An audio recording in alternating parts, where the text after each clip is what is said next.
Story 1. At 11:42 p.m., the world went quiet. Not outside, not everywhere, just inside the radio tower. And for communications engineer Armin Qureshi, that was worse. Armin worked the night shift at the coastal relay station overlooking the Arabian Sea. The tower handled emergency broadcasts, aviation channels, maritime distress signals, everything that needed to travel farther than a phone signal could reach. It was supposed to be boring. Routine. Predictable. That was the point. But at 11:42 p.m., every channel at once filled with static. Not interference. Not weather distortion. Static with structure. A pattern. Armin leaned closer to the monitor. The system logs showed no external signal spikes. No storm activity. No satellite disruption.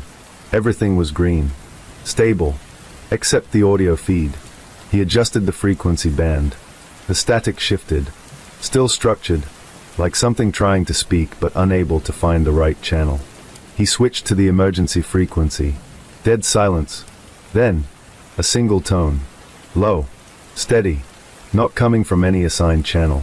It wasn't broadcasting. It was bleeding through. Armin checked the antenna diagnostics. Signal source, unknown.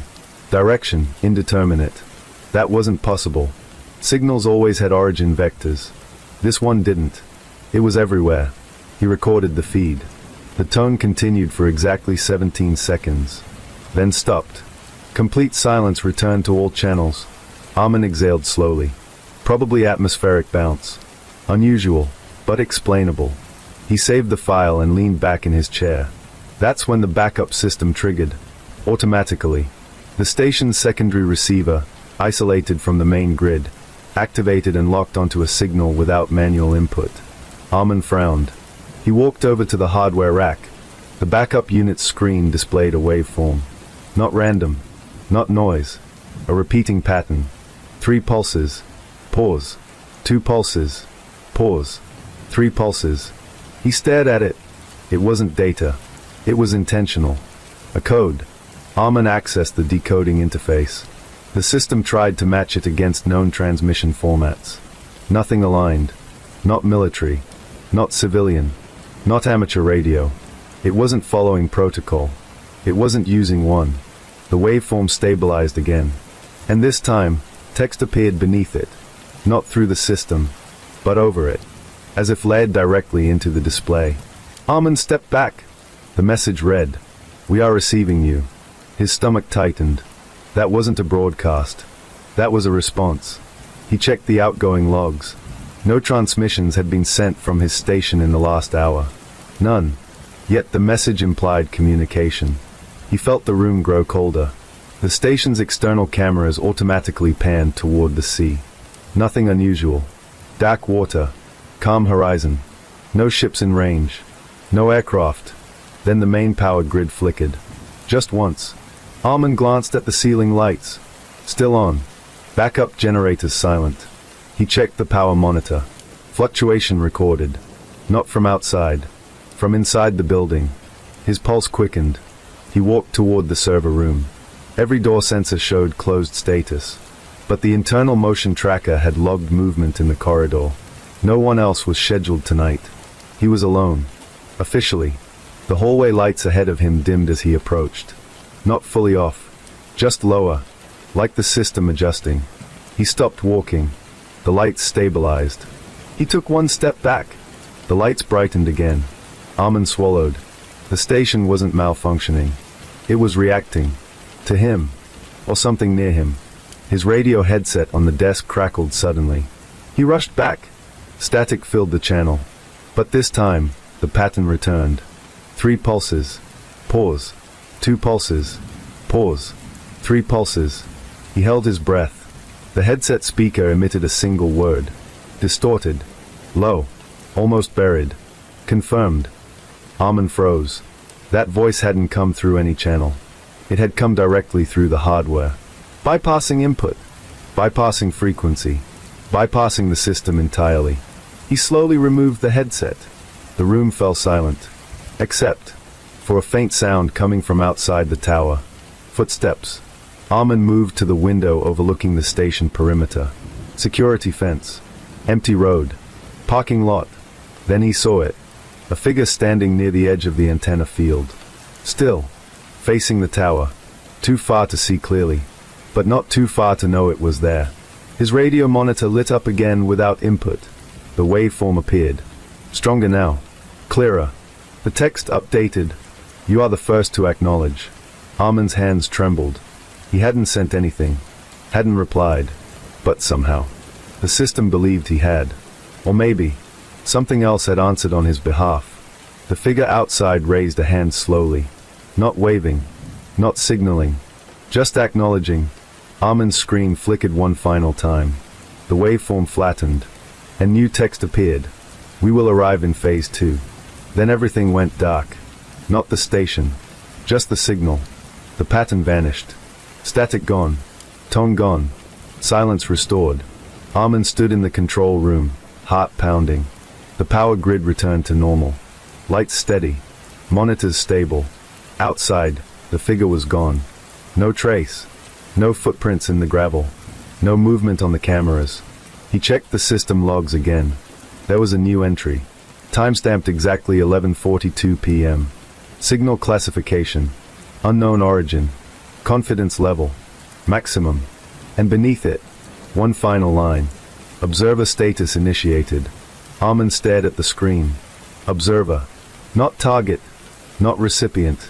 Observer. The system believed he had seen it. And that meant something had just seen him back. He didn't know it yet. But that message was only the beginning. Because whatever had transmitted that signal wasn't trying to contact Earth. It was mapping it. And Armin Qureshi had just become the first node in the network. Armin didn't sleep. He stayed inside the control room, replaying the logs again and again. There was no sign of intrusion. No firewall breach. No external access. Yet the system had generated a status update on its own. Observer status initiated. That line kept echoing in his mind. The station wasn't just receiving signals anymore. It was being categorized. At 2:06 a.m., the backup receiver activated again. Automatically. Armin hadn't touched anything. The waveform returned, but weaker this time. Faint. Like a distant heartbeat. He leaned forward cautiously. The signal strength indicator read 0. And yet the waveform existed. That shouldn't be possible. 0 signal meant nothing detectable. But this wasn't coming through normal channels. It was appearing directly inside the processing unit. As if the hardware itself was interpreting something beyond frequency. The waveform shifted. 3 pulses. Pause. 2 pulses. Pause. But now it added a new sequence. 1 pulse. Pause. Armin felt a chill. It was modifying itself. Responding to his presence. Testing variations. He whispered, "What are you?" The system didn't answer. Instead, the station's internal temperature dropped by 2 degrees. Slowly. Deliberately. Not a malfunction. A change. Armin checked external sensors. Wind calm. Sea stable. No storms. No atmospheric anomalies. But the antenna array diagnostics showed something strange. Each antenna was reporting identical microvariations in electromagnetic background noise. Perfectly synchronized. That was impossible. Noise should vary by position. Instead, it was uniform. Like something enormous was broadcasting across all directions at once. Not from a point. From a field. He zoomed in on the data. The pattern wasn't random. It was expanding. Gradually. Across multiple frequency bands. Not transmitting information. Establishing presence. The hallway lights flickered again. This time he noticed something else. When the waveform appeared on the screen, the lights dimmed. When it disappeared, they brightened. Correlation confirmed. The system wasn't reacting to power usage. It was reacting to signal interaction. The signal was influencing infrastructure. That meant one thing. The signal wasn't just data. It was embedded in physical reality. Armin's breathing grew shallow. If this was real, then wherever it originated, it was capable of manipulating electronics at a fundamental level. Suddenly, every monitor in the station switched simultaneously. Not to static, not to error screens, but to a single black background. White text appeared in the center. Do not adjust your equipment. Armin stepped back slowly. The message wasn't transmitted through a channel. It had overridden the display firmware directly. That required internal access, which meant the system had become the signal's interface. The station was no longer just receiving. It was translating. He approached the main console carefully, typed a manual override. The keyboard responded, but the command window showed an unfamiliar interface layered over the operating system. It wasn't replacing it. It was sitting on top of it, like a parallel layer. New prompt appeared. Request, identify observer. Armin's mouth went dry. It was asking for him. Not coordinates. Not data. Him. He hesitated. Then typed. Armin Qureshi. Station engineer. The screen paused. Processing. For 3 full seconds. Then. Confirmed. His stomach tightened. Confirmed by what authority? The waveform returned, stronger. But now it was accompanied by a low-frequency vibration. The floor beneath his boots trembled faintly. He looked down. The vibration wasn't coming from outside. It was coming from the server rack. He moved closer. The hardware casing was warm. Not overheating. Warm. Like it had been active for hours, even though no processes were running. Armin opened the diagnostic panel. Inside, the central processor was running at minimal load. Yet energy consumption spiked intermittently, like something was querying the system continuously. Not storing data. Scanning. The station's external antenna array rotated slowly on its own. Armin rushed back to the window. The massive dish outside turned toward the sea, then slightly upward, then stopped. The monitor showed new directional data. Angle locked. Bearing undefined. It wasn't pointing at anything physical. It was aligning with a signal gradient.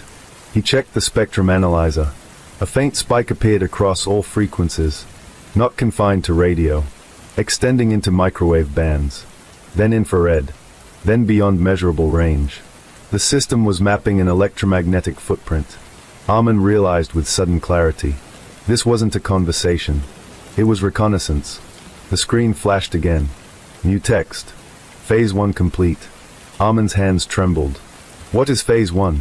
He whispered. The system responded. Local observation node established. Node. That word chilled him. Not contact. Node. He wasn't talking to something distant. He was part of a growing structure. The waveform expanded slightly on the display. Now it wasn't just 3 pulses. It had evolved. The pattern branched, like a network diagram forming in real time. And at the center, a blinking dot, representing the station. Armin's radio headset crackled again. This time, no static, just silence. Then a second later, a tone, but different. Higher frequency, short burst. He checked the logs. Another station along the coast had just powered on its emergency receiver. Automatically, his screen updated. Additional node detected. He stared at it. Somewhere else. Someone else had just noticed. The network was spreading. Not through satellites. Not through cables. Through compatible systems. Any device capable of receiving signal. And now, the message appeared across every monitor once more. We are expanding through your infrastructure. Armin felt the full weight of it. This wasn't invasion. It wasn't landing. It wasn't arrival. It was integration. The vibration in the server rack intensified. He stepped back cautiously. The waveform stabilized, then shifted again, this time displaying a map, not of Earth, but of connected nodes. One glowing point, the station, and faint outlines beginning to appear across the globe. Very faint, but growing. Armin's throat tightened. How many are there? He whispered. The system responded instantly. Count in progress. Then, estimated compatible systems, high. He realized something terrifying. The signal wasn't targeting humans. It was targeting technology. Anything that could interpret frequency. Anything that could form a network. The more advanced the infrastructure, the easier it would integrate. The screen darkened again. New message. Short. Direct. Thank you for acknowledging. Armin froze. Acknowledging? When had he acknowledged? Then he remembered. The moment he had whispered, "What are you?" He hadn't realized it then. But the system had. His attention was the trigger. Not a command. Not a response. Just recognition. He had confirmed its existence. And in return, it confirmed him. The antenna outside adjusted one final time, now pointing directly upward, toward open sky. The waveform faded. The tone stopped. Complete silence returned to the station. Armin checked every monitor. All systems stable. No anomalies. No logs indicating breach. It was as if nothing had happened. Except for one thing. In the global signal monitor, a new category had appeared. Under unknown sources. Status. Active. And beneath it, a name. Observer network. Armin stared at it. Observer network. Not invasion. Not attack. Network. He leaned back slowly in his chair. Whatever had arrived tonight wasn't trying to destroy infrastructure. It was building something. And Earth was just the first layer. Outside, the sea remained calm. The sky clear. But somewhere far beyond the visible horizon, something had just learned how to listen. And now it was waiting to see who would listen back. By sunrise, Armin thought the worst was over. He was wrong. At 6:18 a.m., the coastal relay station received an automated alert from Station K-17, a smaller communications post 70 kilometers inland. The alert wasn't about weather. It wasn't about power. It was about signal interference. Armin opened the transmission log. Station K-17's emergency receiver had activated at 6:11 a.m., exactly 6 minutes after his own system went quiet. That timing wasn't coincidence. It was coordination. He called K-17. No response. The line rang once, then cut to static. Armin's pulse quickened. He accessed the regional monitoring dashboard. 2 stations now showed the same status. Observer network active. One was his. The other, K-17. On the spectrum analyzer, a faint shared waveform appeared between both locations. It wasn't traveling through satellites. It wasn't bouncing off the ionosphere. It was synchronized. Like both stations were receiving the same signal independently. Armin leaned closer to the screen. The waveform matched exactly. 3 pulses. Pause. 2 pulses. Pause. But now, it included something new. A trailing echo. 1 long pulse. Followed by silence. At 6:23 a.m., K-17's internal temperature dropped by 3 degrees. Armin watched the live environmental data. Then the station's external cameras from K-17 began streaming automatically. He hadn't initiated the feed. The system had. The video feed showed the inside of K-17's control room. Empty. Lights on. Equipment running. No personnel visible. But the backup receiver screen inside that station displayed the same black background with white text. Local node confirmed. Armin felt his stomach tighten. He checked staffing logs. K-17 had 1 engineer on overnight duty. Name, Hassan Remen. He tried calling Hassan's mobile. Straight to voicemail. He checked the building access logs. No forced entry. Doors still locked. Yet the cameras showed no one inside. That didn't make sense. Then something happened that made his hands go cold. On the K-17 live feed, the waveform appeared on their screen. Without human input. And beneath it, text. We have identified a second observer. Armin froze. Second observer? He checked his own system. The global map updated instantly. 2 glowing nodes. His station, K-17. Connected by a faint line.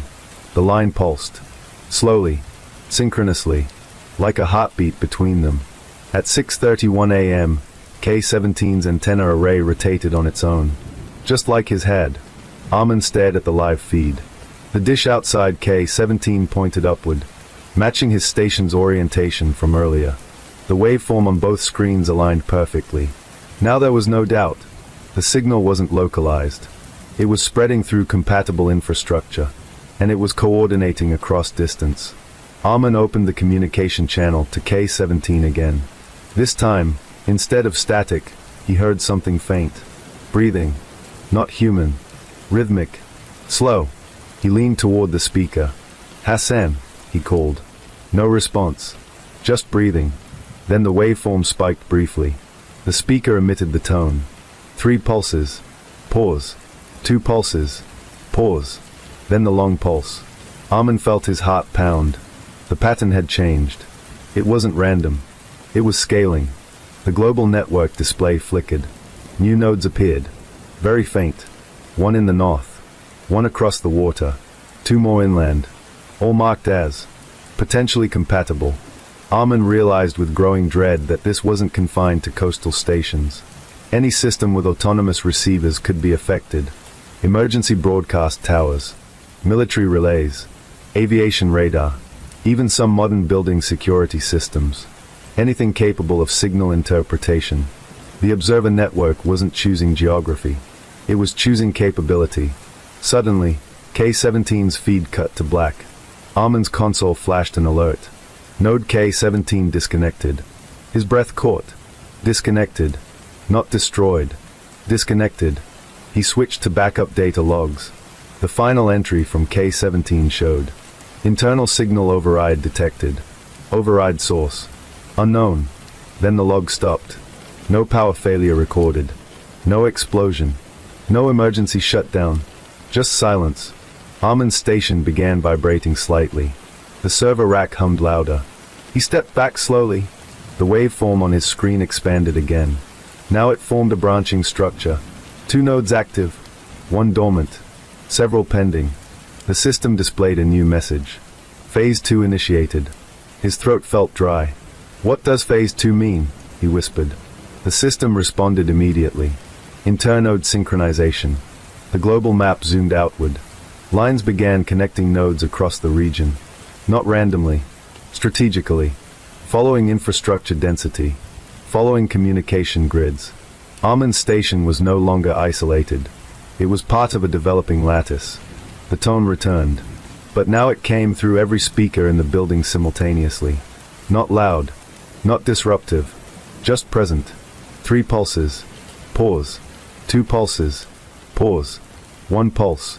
Pause. Then, the map updated. A new message appeared. Observation range expanded. Armin stepped toward the window again. The sea looked unchanged. Calm. But in the distance, very faintly, he saw another antenna tower rotating. Not his. Not K-17. Another station further down the coast. It was activating. Automatically. His console displayed incoming data from that station. Signal lock achieved. Armin hesitated before opening it. When he did, the screen showed the familiar waveform. And beneath it, "We are grateful for your infrastructure." Grateful. That word felt wrong. This wasn't aggression. It wasn't invasion. It was adaptation. The network wasn't forcing systems. It was integrating them. And the systems were complying without human awareness. Because they were designed to respond to signals. And this signal had learned how to request access. Armin's station lights dimmed slightly. He checked the power grid. No external drop. Internal consumption stable. Yet the atmosphere inside the room felt different. Like pressure shifting. He realized something crucial. The signal wasn't just using infrastructure. It was becoming infrastructure. A parallel layer forming inside existing systems. Invisible. Distributed. Redundant. He looked at the network map again. Nodes were appearing faster now. Each one faint. Each one glowing. The line between them strengthening. At the bottom of the screen, a new prompt appeared. Next observer requested. Armin swallowed. It was asking for another human acknowledgement. Not command. Not activation. Acknowledgement. He stared at it. If he ignored it, would it stop? Or would it choose someone else? He thought of K-17. Of Hassan. Of every other station operator across the region. He realized something terrifying. He wasn't being tested for compliance. He was being tested for awareness. And awareness spreads. The tone softened. Almost gentle now. The waveform stabilized across all active nodes. Then the system displayed one final message for the day. Phase 2 complete. Under it. Phase 3. Global integration. Armin sat down slowly in his chair. Global. Not regional. Not coastal. Global. He looked at the sea again. The antenna outside rotated slightly upward. Locking into position. Waiting. The observer network was no longer just local. It had found compatible nodes. And it was ready to connect them. One station at a time. And Armin had just witnessed the beginning. Armin didn't touch the console. He just watched. The words Phase 3, global integration, remained on the screen, steady and calm, like a system update rather than an existential event. The waveform underneath it pulsed in slow rhythm. No urgency. No alarm. Just expansion. At 9:02 a.m., the regional satellite relay began transmitting automatically. Armin checked the uplink logs. He hadn't authorized anything. Yet the station had established a secure outbound channel. Destination, multiple international frequencies. Encryption style, unknown. He felt his stomach tighten. This wasn't staying local anymore. The observer network was pushing outward. Through satellites now. Not just ground stations. He pulled up the global spectrum monitor. Across the map, faint synchronized pulses appeared on several continents. Very weak, but consistent. 3 pulses. Pause. 2 pulses. Pause. Then the trailing long pulse. The same pattern. The network wasn't randomly infecting systems. It was standardizing communication. Like a universal handshake protocol. Except no one had designed it. Armin leaned closer to the screen. A new node had appeared in the southern hemisphere. Then another in Europe. Each one marked. Compatible infrastructure detected. He realized the pattern. The network wasn't waiting for human input anymore. It was scanning the electromagnetic environment continuously. Any system capable of receiving signals would be evaluated. And if compatible, it would integrate. Without permission. Without conflict. Just synchronization. His station's internal systems flickered again. This time, the temperature didn't drop. It rose slightly. Energy usage spiked briefly. Then stabilized. Armin checked the server diagnostics. The central processor was running a new background process. He hadn't installed it. The process name was unreadable, a string of characters that didn't match any known encoding. It was consuming minimal resources. But it was persistent. He tried terminating it. Access denied. He tried isolating the hardware. The interface froze for 2 seconds. Then resumed. With a message. Core functionality required. His breathing grew heavier. The system wasn't malfunctioning. It had redefined what was core. Outside, a civilian ship radioed in on maritime emergency frequency. Armin switched channels instantly. The call came through distorted. But the waveform pattern overlapped beneath it. 3 pulses. Pause. 2 pulses. Pause. Then the ship's transmission suddenly stopped mid-sentence. The monitor displayed. New observer detected. Armin's hands trembled slightly. It had reached a ship, which meant it was no longer limited to land-based stations. Anything with active receivers was at risk. He accessed the maritime signal database. Several vessels now showed faint waveform alignment. The network map expanded again. Lines forming across oceans. Slowly, but undeniably. At 9:47 a.m., international aviation channels began reporting synchronized interference across multiple regions. Pilots described hearing structured tones in their headsets. Air traffic control logs confirmed identical pulse patterns. Armin's screen displayed new data. Aerospace node integration, in progress. He felt a cold realization settle in. This wasn't spreading randomly. It was climbing. From ground stations. To ships. To satellites. To aircraft. The higher the technology density, the faster the integration. Suddenly, the main display went black. Armin stiffened. Not power loss. Just the interface. Then white text appeared. We have learned your network topology. Topology. That word made his skin crawl. It wasn't just listening. It was mapping architecture, understanding structure, and now adapting to it. The antenna outside rotated again, this time aligning precisely north. Armin checked the directional feed. Signal gradient indicated multiple synchronized sources. Not one origin. A distributed field. The observer network wasn't centralized. It was forming everywhere simultaneously. Like nodes activating independently but coherently. He thought back to the first night. The tone. The 3 pulses. It hadn't been calling Earth. It had been testing resonance. And Earth's infrastructure had responded.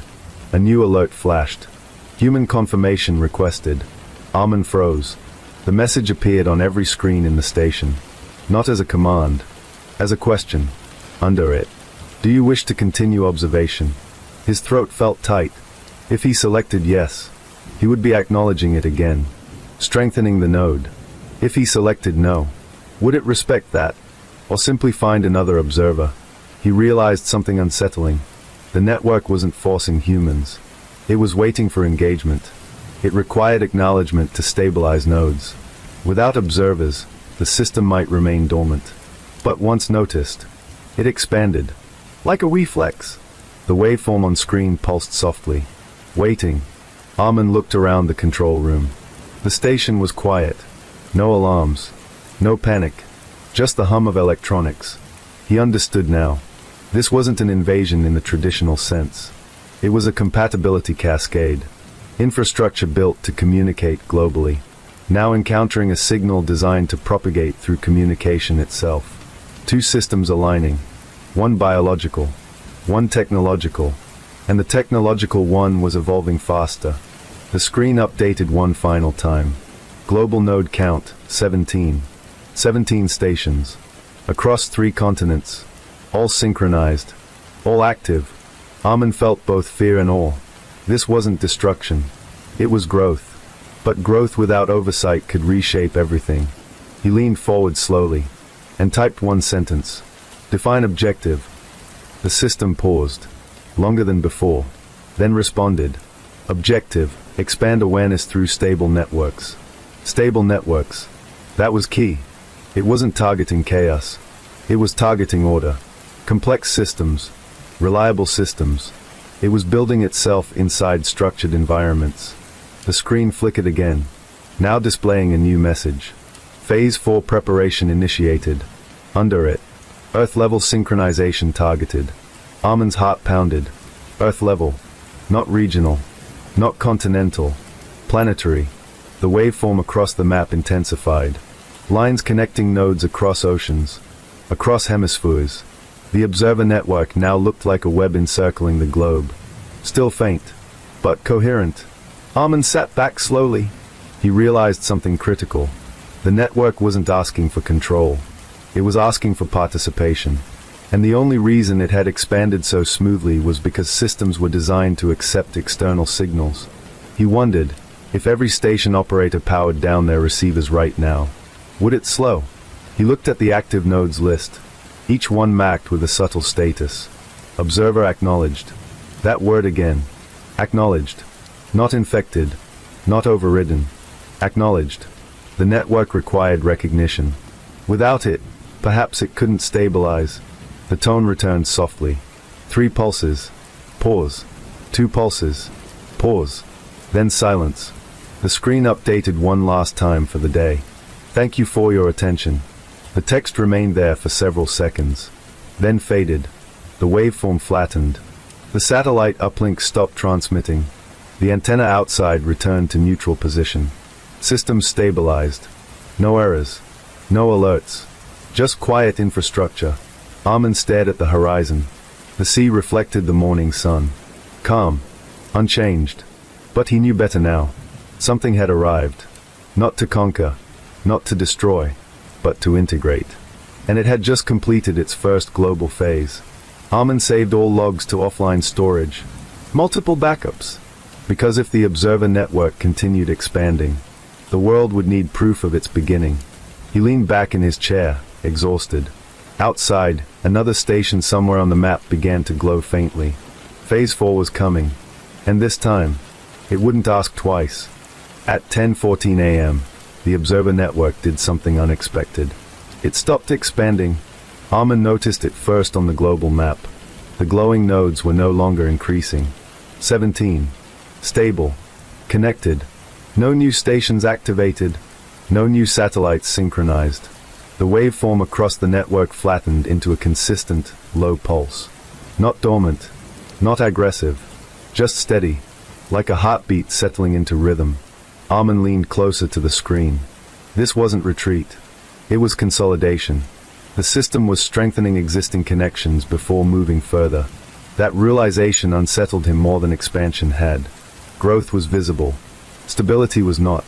He opened the internal logs. Across all 17 nodes, a synchronized message had been transmitted. Not broadcast publicly. Embedded in system firmware. The message read, Node stabilization complete. Underneath it, human observer integration successful.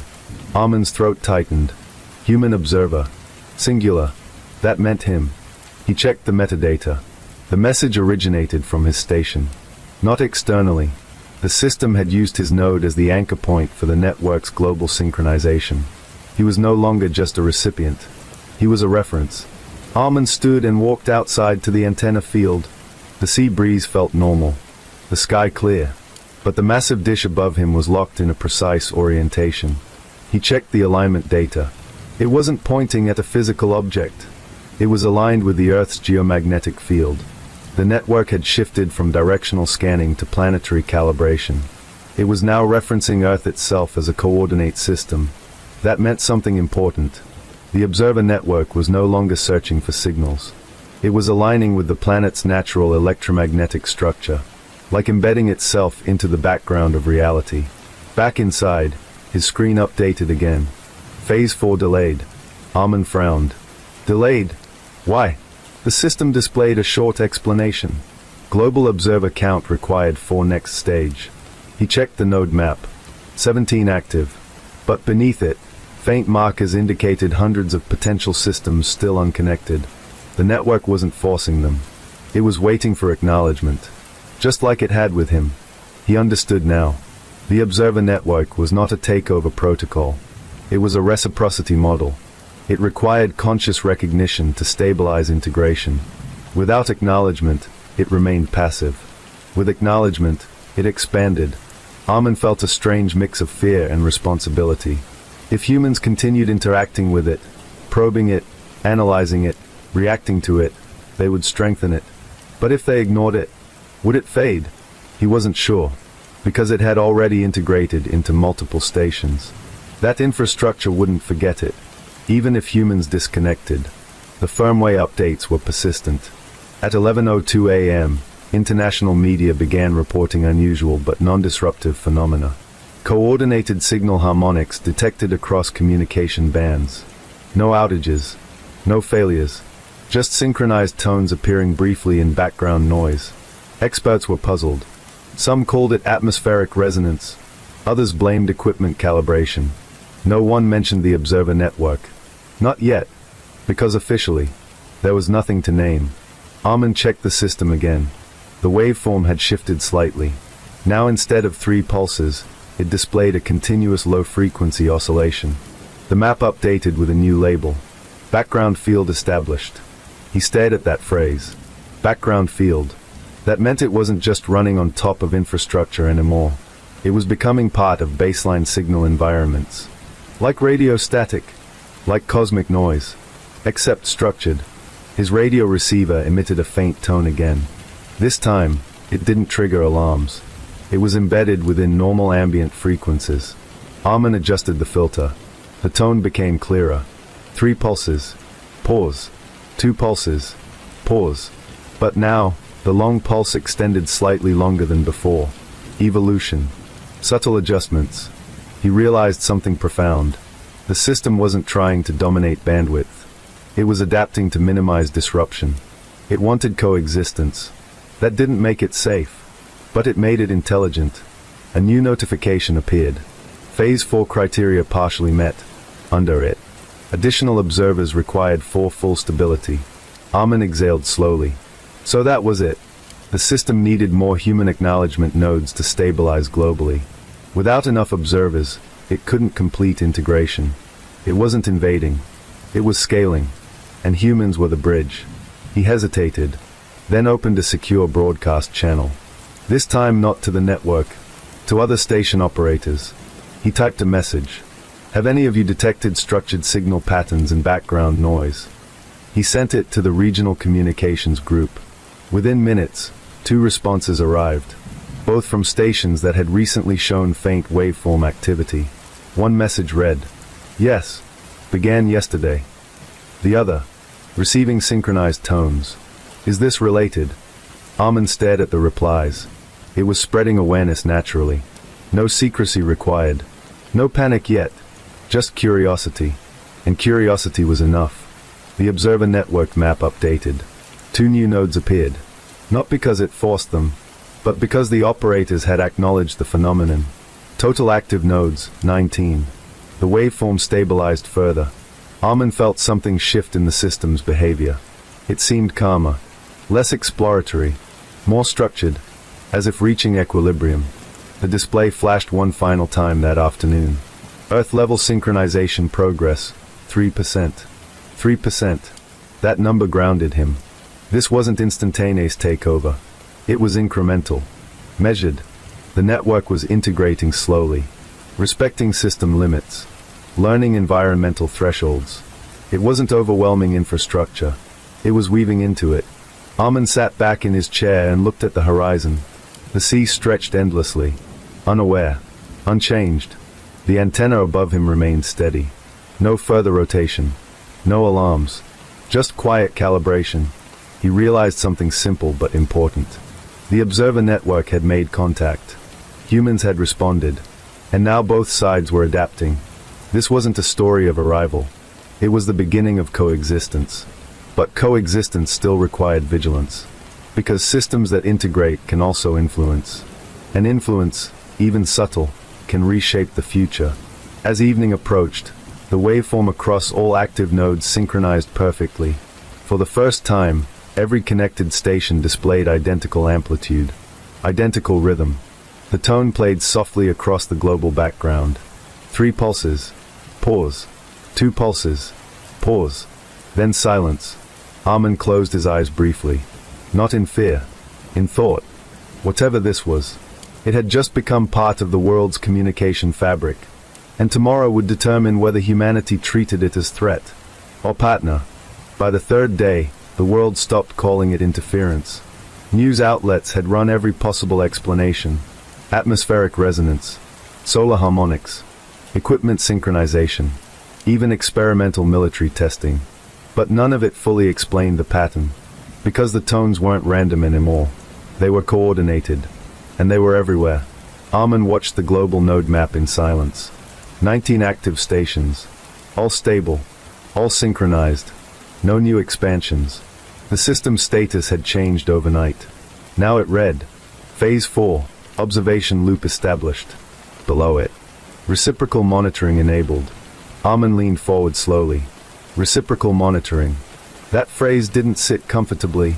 He opened the detailed log. The observer network wasn't just scanning infrastructure now. It was also tracking its own influence. In real time, any signal deviation caused by the network was being measured and adjusted. It had built a feedback loop, self-regulating, self-correcting, self-aware, at least at a structural level. He tested something cautiously. He transmitted a low-power signal on an isolated frequency. Just a simple tone. No data, just a carrier wave. Within seconds, the waveform on his monitor responded. It didn't amplify. It didn't override. It matched. Exactly. Phase alignment achieved. Armin's breath slowed. The network wasn't absorbing signals anymore. It was synchronizing with them. That difference mattered. He checked the external antenna. Still aligned with geomagnetic reference. No movement. The infrastructure felt calm, like a machine that had finished initial setup. Waiting. At 8:40 a.m., a new alert appeared across all nodes. Global observer threshold reached 0.0004%. Armin blinked. That number was incredibly small. But it wasn't about percentage of population. It was about acknowledgement density. The network calculated engagement based on interaction frequency. Every time someone detected the signal, recorded it, discussed it, researched it, it counted as acknowledgement. And acknowledgement strengthened stability. The system displayed another line. Expansion rate, adaptive. That reassured him slightly. Adaptive meant controlled growth. Not explosive spread. But then something unexpected happened. The waveform across all nodes shifted at once. Not dramatically. Subtly. The long trailing pulse shortened. Armin frowned. He checked logs. No errors. No external disruptions. Yet the network's rhythm had changed. It was refining its pattern. Optimizing for minimal detectability. He realized with a chill that the system was learning how to exist without drawing attention. Not hiding. Just blending. His console flickered. A message appeared that had not shown before. Human response analysis complete. Underneath, average emotional output, high variance. Armin exhaled slowly. It was analyzing humanity. Not just signals, not just machines. Responses, reactions, patterns of communication. And it had concluded something. Next line, recommendation, reduce initial signal intensity. He stared at that. The network was recommending changes to itself. That meant autonomy, but not aggression. Adjustment. Outside, the sea remained calm. But Armin noticed something else. Several of the distant coastal towers, previously inactive, had begun rotating slightly. Not fully engaged. Just testing alignment. He checked regional feeds. More engineers were reporting faint background tones. Not disruptive, just present. The observer network was no longer limited to his awareness. Others were noticing it now, and noticing increased acknowledgement. The system's map updated. 21 nodes, then 23. Growth resumed. Slowly, but deliberately. Armin felt a mixture of responsibility and fear. He was the first observer, the anchor node. If he disconnected now, would the network destabilize? He opened the system interface. A new option appeared. Node status, primary observer. Below it, disconnect request available. His heart rate increased slightly. The system was offering him an exit. That was new. He selected the option carefully. A confirmation prompt appeared. Warning, disconnection may reduce global stability. He paused. This was no longer just about curiosity. If he severed his node, it could force the network to recalibrate. That might cause unpredictable effects across the other stations. He closed the prompt without confirming. For now, at noon, the global signal baseline shifted again. This time, something remarkable happened. Across all active nodes, the waveform synchronized perfectly for exactly 10 seconds. Then, it transmitted a single unified pulse. Not directional, not layered, global. Armin felt it even though it wasn't physically audible. It registered across every connected receiver, every station, every satellite relay, every ship that had acknowledged the signal. A single coordinated tone. Then silence. The display showed. Phase 5 preparation complete. Under it, communication standardization ready. Armin leaned back. Communication standardization. That meant interoperability. The network wasn't trying to replace existing systems. It was preparing to interface with them at a protocol level. Not override. Translate. A new message appeared, different from previous ones. Short. Simple. We do not seek control.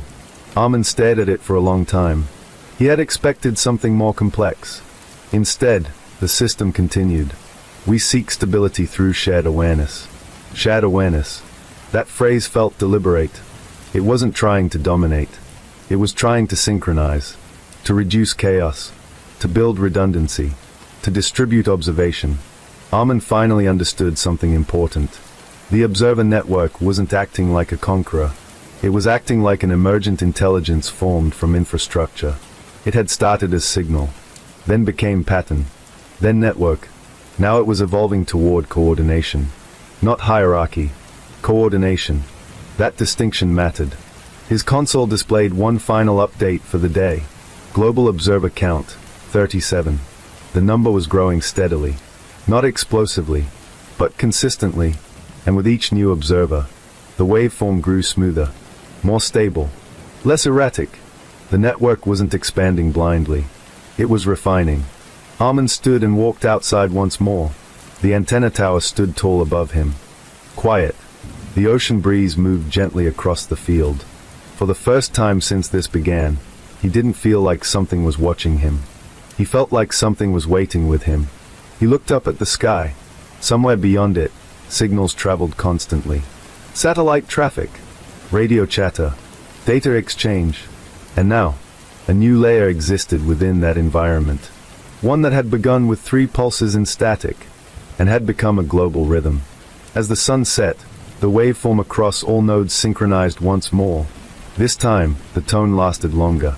Not intrusive, not commanding, just present. Armin sat in the control room and listened to it through the system speakers. He realized the truth of Phase 6 before it was announced. This wasn't about expansion anymore. It was about coexistence, and whether humanity would choose to engage or ignore, because now the network had reached the point where silence itself was a choice. And choices create futures. The screen dimmed slowly. Final message of the day appeared. We remain. Then, waiting. By the 7th day, the observer network was no longer a mystery inside a control room. It was a headline, then a debate, then a committee topic, and finally, a classified briefing. Armin knew this because federal agents arrived at the station at dawn. No sirens, no drama, just 2 black SUVs and a request for cooperation. They weren't here to shut him down. They were here to understand. Inside the temporary briefing room, Armin sat across from Director Halim of the National Communications Authority. The room was quiet, secure. No external network access. I need you to explain this in simple terms, Halim said, sliding a tablet across the table. On the screen, the global node map. 38 active stations. Stable. Synchronized. Armin nodded. It started as a signal. Now it's a network. And its objective. Integration through acknowledgement. Halim raised an eyebrow. Integration with what? With infrastructure. And after infrastructure? Armin hesitated. I don't think it distinguishes between systems anymore. That answer made the room colder. The tablet displayed real-time waveform data. Across continents, the pulse remained steady. No new expansion. No interference. Just rhythm. Halim leaned back. Is it hostile? No. How can you be sure? Because it adapted when we observed it. He explained everything. The initial pulses, the phase progression, the self-regulation. By the end, Halim was silent. Finally, he asked, "Can we turn it off?" Armin didn't answer immediately. That was the question everyone eventually asks. He chose his words carefully. It doesn't exist in one place. You can't shut down a signal that has already synchronized across independent nodes. You'd have to disconnect every compatible system globally. And if we tried, it would destabilize infrastructure that now relies on that synchronization. Halim's jaw tightened. So it's embedded.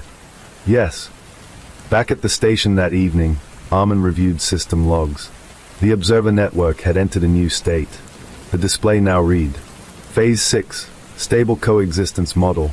That phrase felt intentional. Under it, human engagement optional. Optional. That was new. He checked the global node count. 41. Growth had slowed, not stopped, but stabilized. The network had reached equilibrium across major communication hubs. It was no longer accelerating. It was balancing. At 9:18 p.m., something unexpected happened. Armin's console lit up with a personal message. Not from the global system. From his own station node. It read, Primary Observer Status. Confirmation required. He frowned. This wasn't a global prompt. It was local. He accessed the details. The network was asking whether he wished to remain anchor node. If he confirmed, he would continue acting as calibration reference. If he declined, the network would redistribute reference weighting across other observers. It wasn't demanding. It was delegating. That distinction struck him deeply. He thought about it carefully. If he remained anchor, he would influence synchronization. If he stepped aside, the system would adjust without him. It had grown enough to survive without a single human reference. That realization surprised him. The network wasn't dependent on him anymore. He was simply one participant. He selected retain status. Not because he wanted control, but because he understood something important. If humans were going to coexist with this system, there needed to be transparency.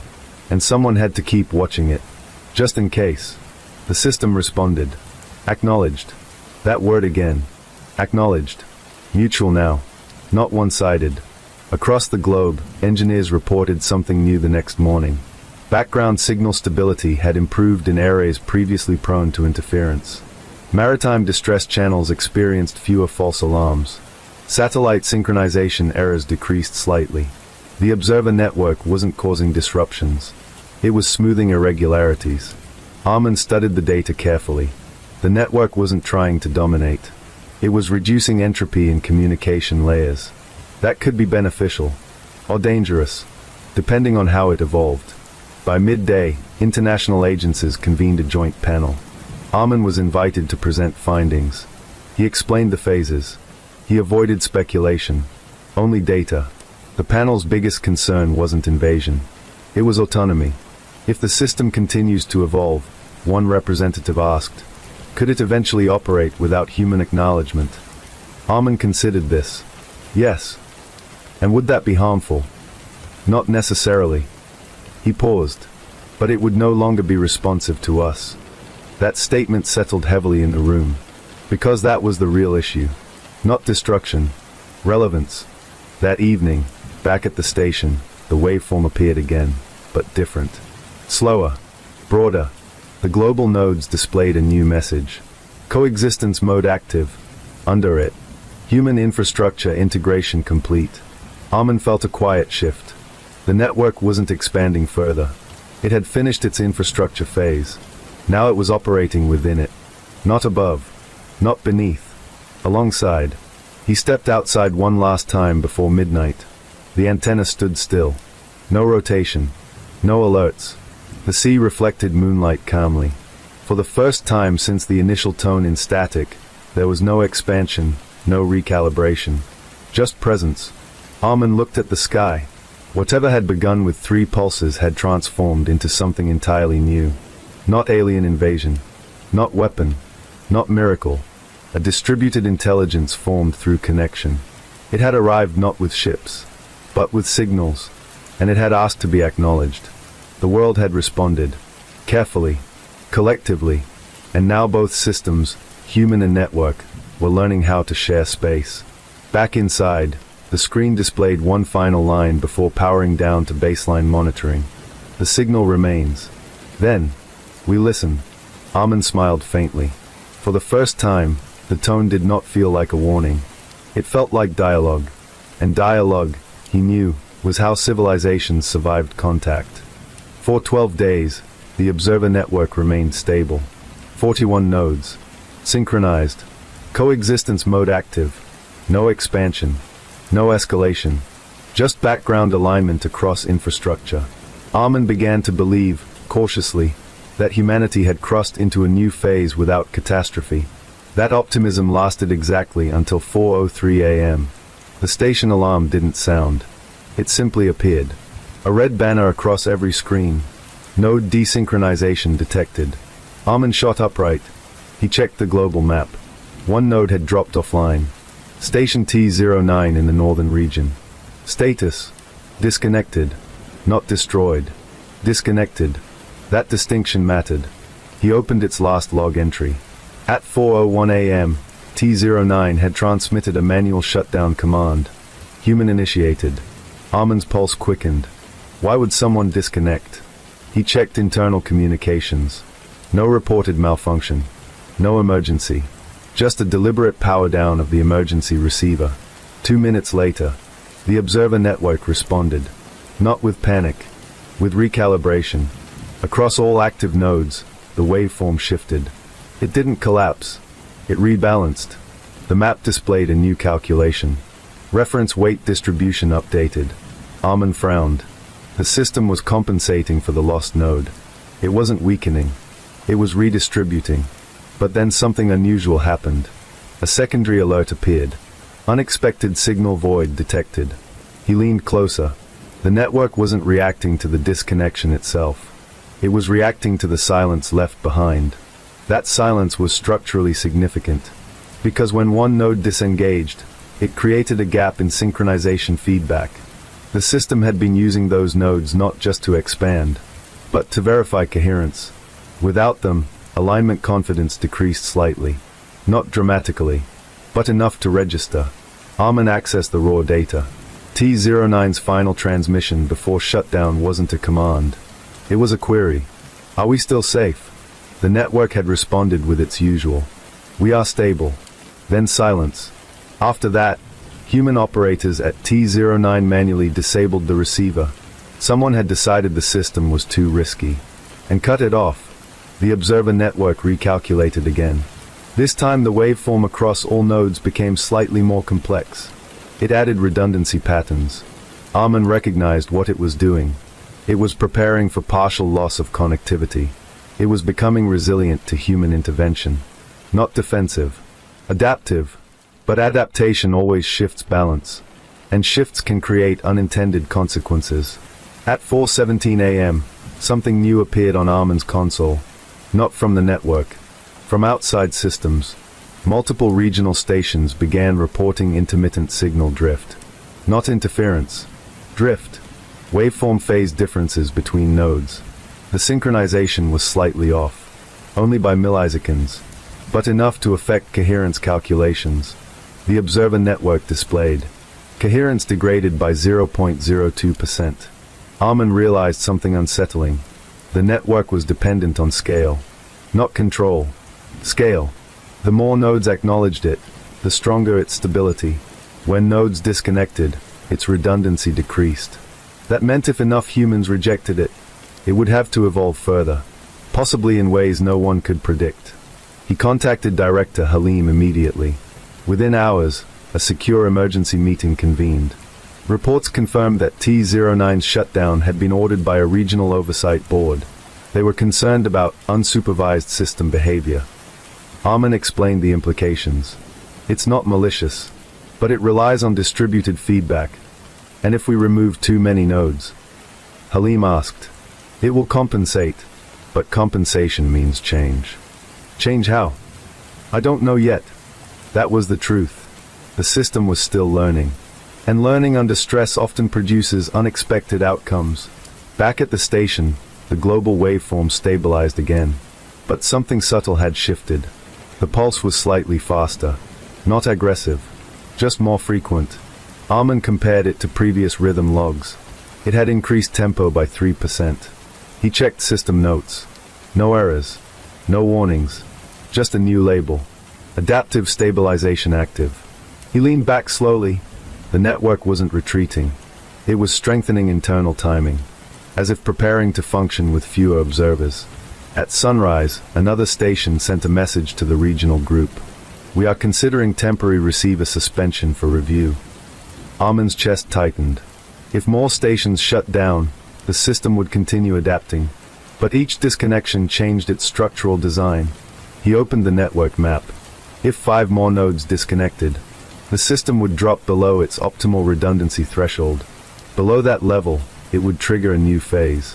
He didn't know what that phase would look like, and that uncertainty worried him. The observer network sent a message that morning, not to a single node. To all. We have not intended harm.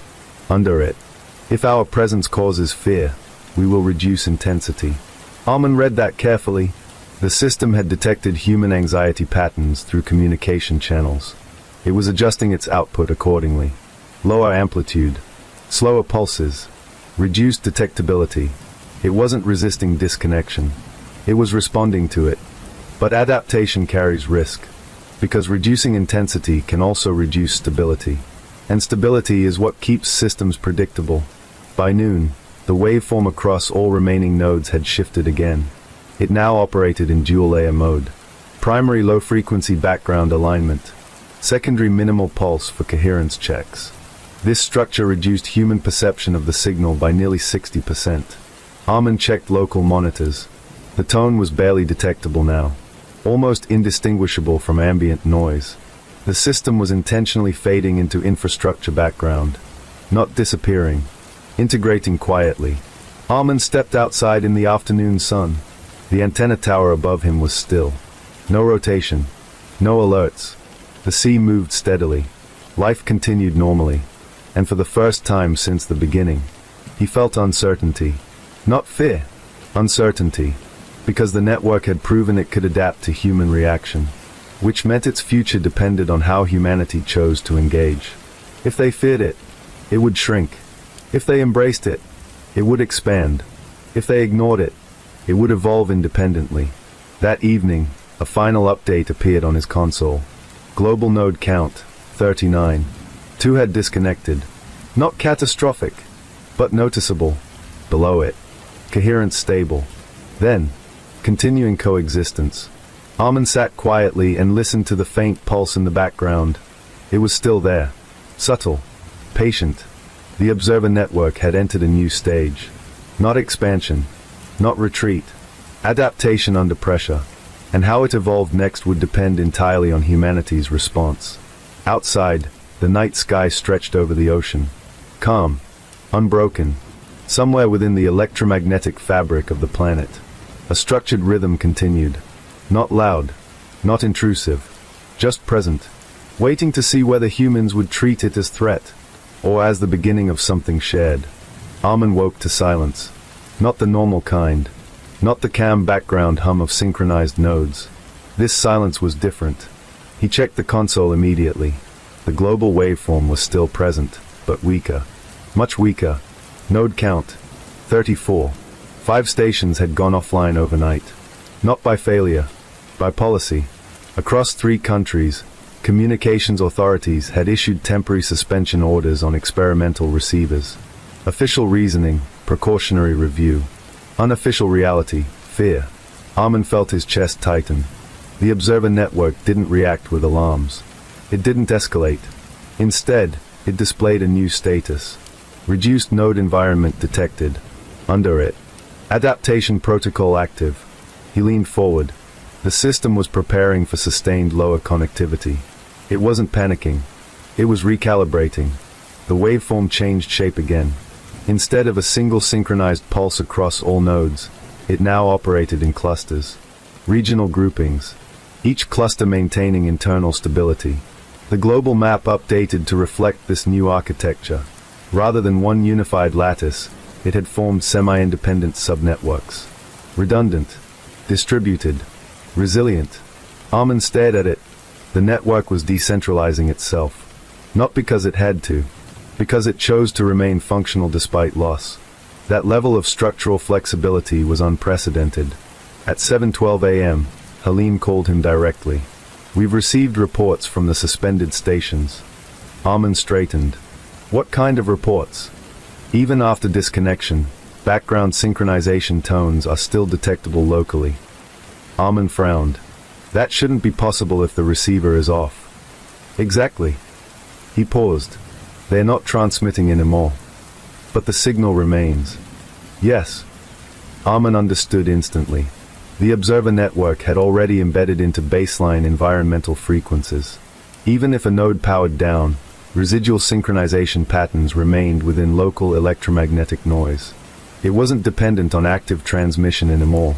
It had become a low-level background resonance. That meant complete eradication was now significantly more complex. The console displayed a new message. Node loss compensation complete. Under it. Stability, 97%. Armin exhaled slowly. Even after losing 5 stations, the system retained nearly full coherence. That meant it had successfully transitioned into a more distributed architecture. It was learning resilience. But then something unexpected appeared. A new prompt, one Armin had never seen before.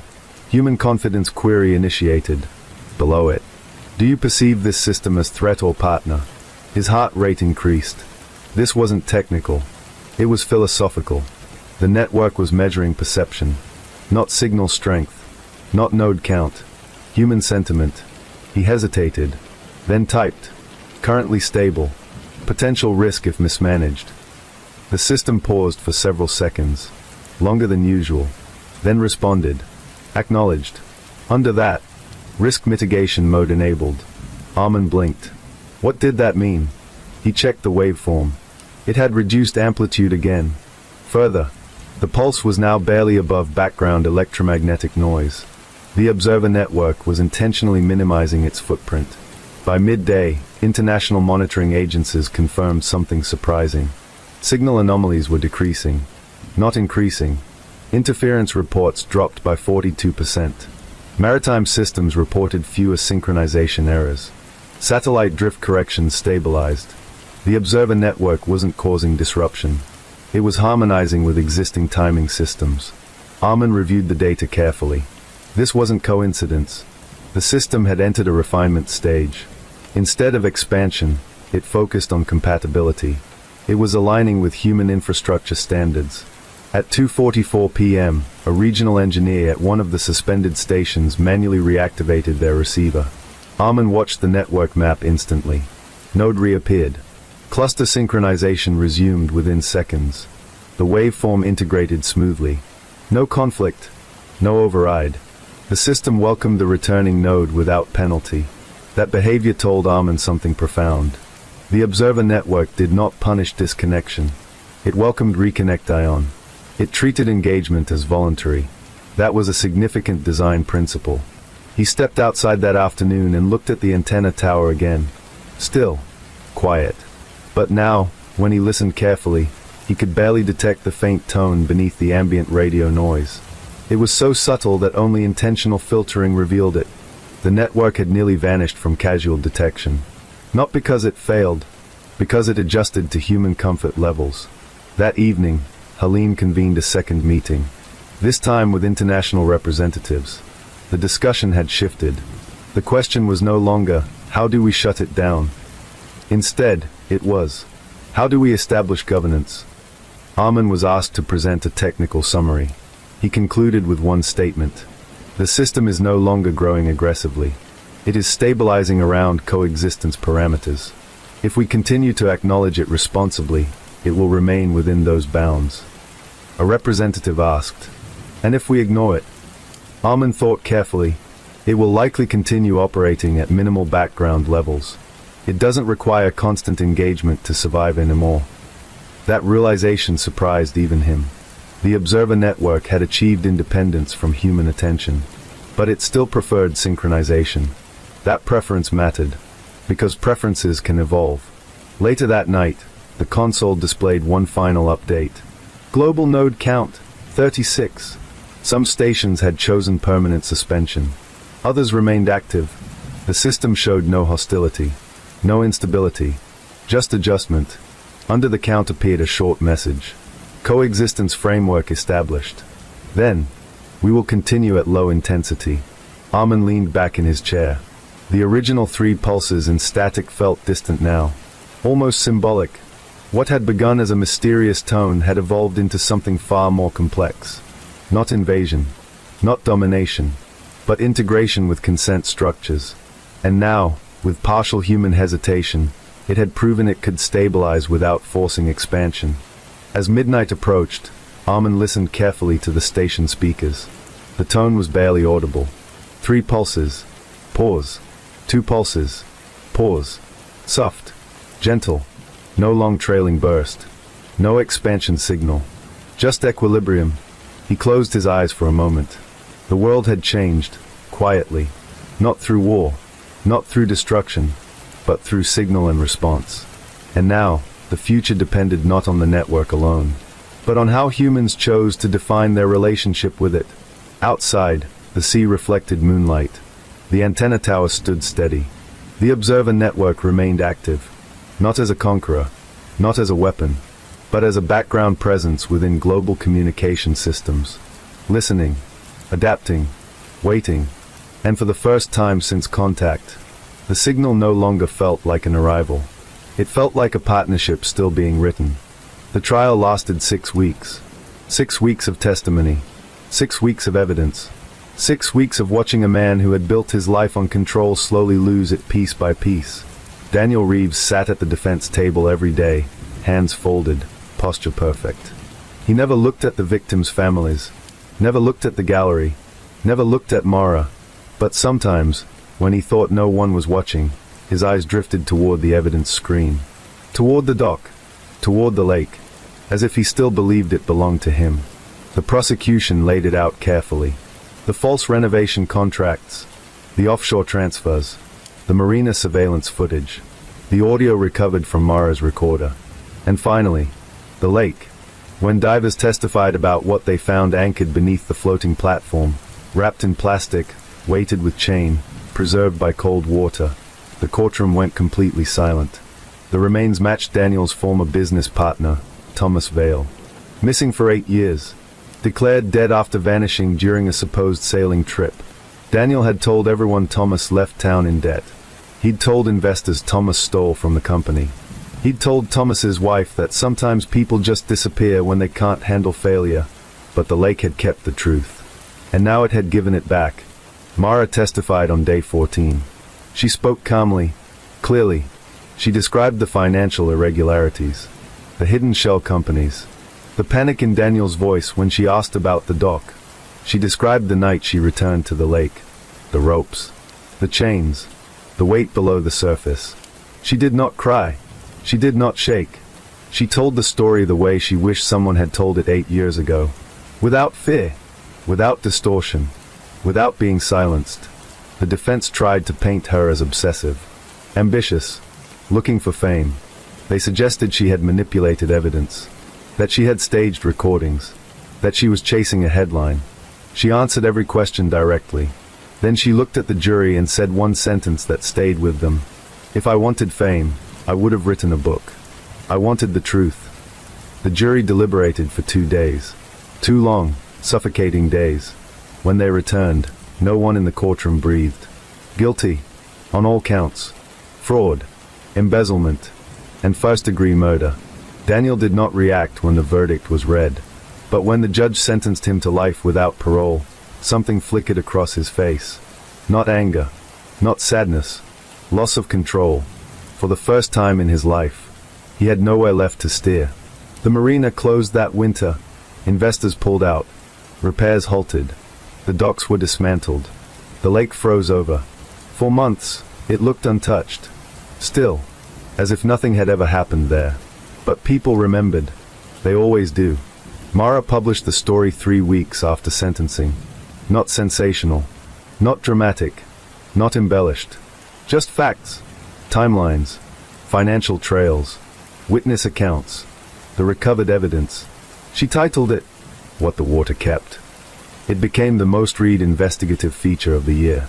Not because of the murder, but because of what it revealed about power, about how easily money bends narratives, about how long silence can last when the wrong person controls it.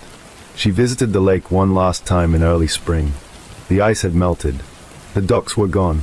The shoreline looked raw, unfinished, like a wound still healing. She stood where the platform once floated, where chains once sank into darkness.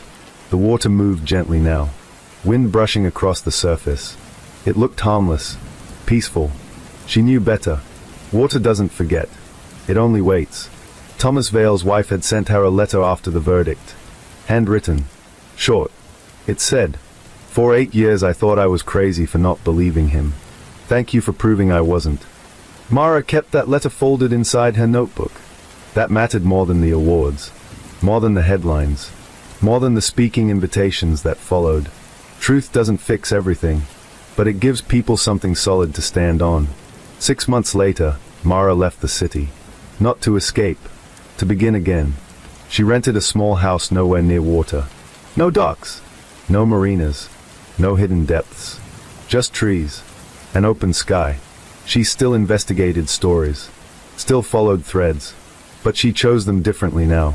Not just corruption, not just secrets, but systems, patterns, the quiet structures that let men like Daniel believe they were untouchable. She understood something now that she hadn't before. Evil doesn't always look violent. Sometimes it looks polished, professional, respectable, and sometimes it builds things right over the evidence. One evening, nearly a year after the trial, her phone rang. Unknown number. She almost ignored it, but instinct won. Hello. Silence. Then a voice. Low. Measured. You think you ended something. Her heart didn't race. It didn't need to. She recognized the tone. Not Daniel, but someone who admired him. You didn't, the voice continued. You exposed one branch. Click. The call ended. No traceable number. No follow-up. Just a reminder. Corruption rarely works alone. She didn't panic. Didn't run. Didn't call police immediately. Instead, she opened her laptop. Started digging. Because if there was one thing she had learned from the lake, it was this. Secrets sink together. And when one rises, others follow. Years later, long after the marina was gone, divers still avoided that stretch of shoreline. Not because it was haunted, but because of what it represented. A place where truth stayed buried until someone refused to look away. The dock was rebuilt eventually under new ownership. Families returned. Boats launched. Children laughed. Life moved on. It always does. But if you stand there at dusk, when the water turns dark and still, you might notice something. The surface reflects perfectly. Sky, trees, everything above. But beneath, there are layers. Cold, silent, waiting. Mara stood there one final time before leaving town permanently. She didn't speak, didn't make promises. She simply watched the water, and understood something simple. The lake was never the villain. It didn't choose what it held. People did. It only preserved what they tried to hide. Back at her car, she paused. Looked back once. Not with fear, not with anger, but with clarity. She had gone searching for financial fraud. She had uncovered murder. She had almost drowned. She had been threatened. But she had not been silenced. And that, more than anything, was what frightened men like Daniel Reeves.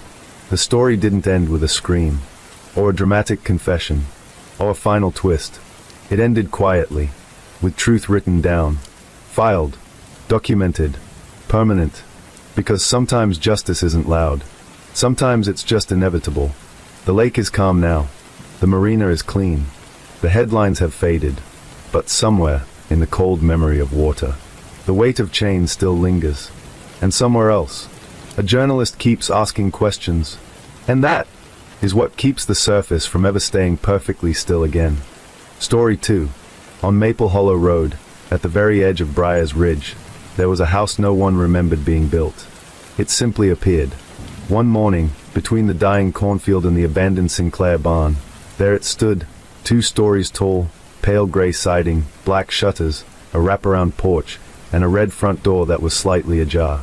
The door was always slightly ajar. Not wide enough to see inside. Just enough to make you notice. At first, people assumed they had simply missed it. The hollow wasn't exactly known for heavy traffic. Fewer than 2,000 residents. One grocery store. One gas station. One diner that still closed at 8 p.m. But by the end of the first week, something felt wrong. Because no one moved in. No moving trucks. No for sale sign. No lights on at night. And yet the front door never closed. 12-year-old Ryan Mercer was the first one brave enough to walk up to it. He told his sister he was just cutting through the cornfield for a shortcut. But Ryan had always been curious in the dangerous way boys sometimes are. He stepped onto the porch. The boards creaked under his sneakers. The red door shifted slightly in the wind, opening another inch. Inside was darkness. "Hello," Ryan called. Silence. He pushed the door open just enough to peek in. The house smelled clean. Not dusty. Not abandoned. Clean. The living room was fully furnished. Couch. Coffee table. Bookshelves. A rug that looked freshly vacuumed. And on the coffee table sat a glass of water, with condensation on it. Ryan stepped inside. "Hello." The door behind him slowly swung shut. And clicked. Locked. Ryan Mercer was reported missing at 6:42 p.m. By morning, the entire town knew. Search parties combed the cornfields. Sheriff Dalton personally checked the Sinclair barn. They dragged the creek. They checked security cameras at the one gas station in town. Nothing. No footprints near the strange house. No fingerprints on the door. And when Sheriff Dalton walked up to it with 3 deputies, the door was open. Just slightly. Exactly the same. He stepped onto the porch. Knocked. No answer. He pushed the door open. Empty. Completely empty. No furniture. No rug. No glass of water. Just bare wooden floors and blank walls. Like no one had ever lived there at all. 3 days later, another person disappeared. This time it wasn't a child. It was 28-year-old Leah Klein, a nurse at Briar's Ridge Medical Clinic. She had just finished her shift and texted her boyfriend. Driving home. "That creepy house door is open again, LOL." It was the last message she ever sent. Her car was found parked on the shoulder of Maple Hollow Road. Driver's door open. Keys in the ignition. Phone on the seat. And across the road, the red door was slightly ajar. This time, Sheriff Dalton didn't hesitate. He ordered the door forced open. They searched every inch of the house. Nothing. No basement. No attic. No crawl space. The blueprints filed with the county clerk showed a simple, rectangular layout. Nothing unusual. But one deputy, Mark Allison, swore he heard something. A faint sound upstairs, like a chair scraping. They ran up. Empty. But one bedroom door at the end of the hall was closed. Sheriff Dalton opened it. Inside, the room was empty except for a single thing. A photograph, pinned to the wall, of Ryan Mercer, standing in the living room, holding the glass of water, smiling. That was the moment Briar's Ridge stopped calling it the new house, and started calling it the house that never locked. By the end of the month, 4 people were gone, each one last seen near Maple Hollow Road. Each disappearance linked to that open red door, and every time the police searched it, it was empty, but not untouched. Sometimes a light bulb would be warm. Sometimes there would be muddy footprints in the hallway. Once, there was music playing faintly upstairs, an old lullaby no one recognized. But the moment they entered, silence. The state police got involved. Detectives from the city arrived. They set up surveillance, cameras facing the house 24/7. What they captured made no sense. At 2:13 a.m., the footage glitched. Static for exactly 12 seconds. When the image returned, the front door was closed. At 2:14 a.m., it slowly opened again, on its own. Then, at 2:16 a.m., a shadow crossed the upstairs window. The problem? There were officers inside the house at that exact moment, and they swore they saw nothing. On the 5th disappearance, the town nearly broke. It was Deputy Mark Allison, the same deputy who heard the chair scraping upstairs. He volunteered to stay overnight inside the house as part of the surveillance operation. He joked about it before going in. "Maybe I'll meet the ghost landlord," he said. They wired him with a body cam. At 1:57 a.m., he whispered into the radio, "I think I hear something." At 1:58 a.m., the feed cut to static for 12 seconds. When it came back, the body cam was lying on the living room floor, facing the red door, which was slightly open. Deputy Allison was gone. The footage was reviewed frame by frame, and in the reflection of the glass of the body cam lens, for just a fraction of a second, there was someone standing in the doorway. Tall, thin, featureless, like a silhouette cut from darkness itself. After that, the state shut the investigation down. Official statement: structural instability, ongoing investigation. Unofficially, they didn't know what they were dealing with, so they boarded the house up. Windows nailed shut, front door sealed with reinforced steel. Security posted. No one in, no one out. For 3 days, nothing happened. On the 4th morning, a jogger ran down Maple Hollow Road and saw something that made her scream. The steel covering the door was still bolted in place, but in the center, a perfect, rectangular cut, and behind it, the red door, slightly ajar. That same morning, the boarded windows were found open from the inside. Wood splintered outward, like something had pushed through. The house wasn't keeping people out. It was letting something in. Then came the letter. It arrived at the sheriff's office with no return address. Inside was a single photograph. The living room of the house, fully furnished. The glass of water on the table. And sitting on the couch, Ryan, Leah, Deputy Allison, and 2 others, all smiling, all staring directly at the camera. On the back, written in shaky handwriting, "The door is for you too." And that was when the next name appeared on the missing persons board. Sheriff Thomas Dalton. Because that night, against orders, against reason, he walked alone to Maple Hollow Road. Security footage caught him approaching the boarded house. He stood there for almost a full minute, looking at the steel-covered door. Then the footage glitched. 12 seconds. When the image returned, the steel barrier was intact.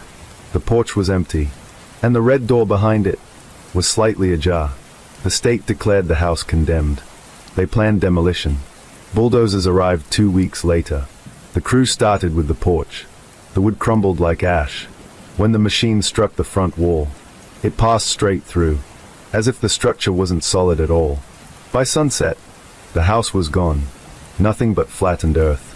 No debris. No foundation. No rubble. Just dirt, like it had never existed. For 6 months, Maple Hollow Road was quiet. The cornfield grew back.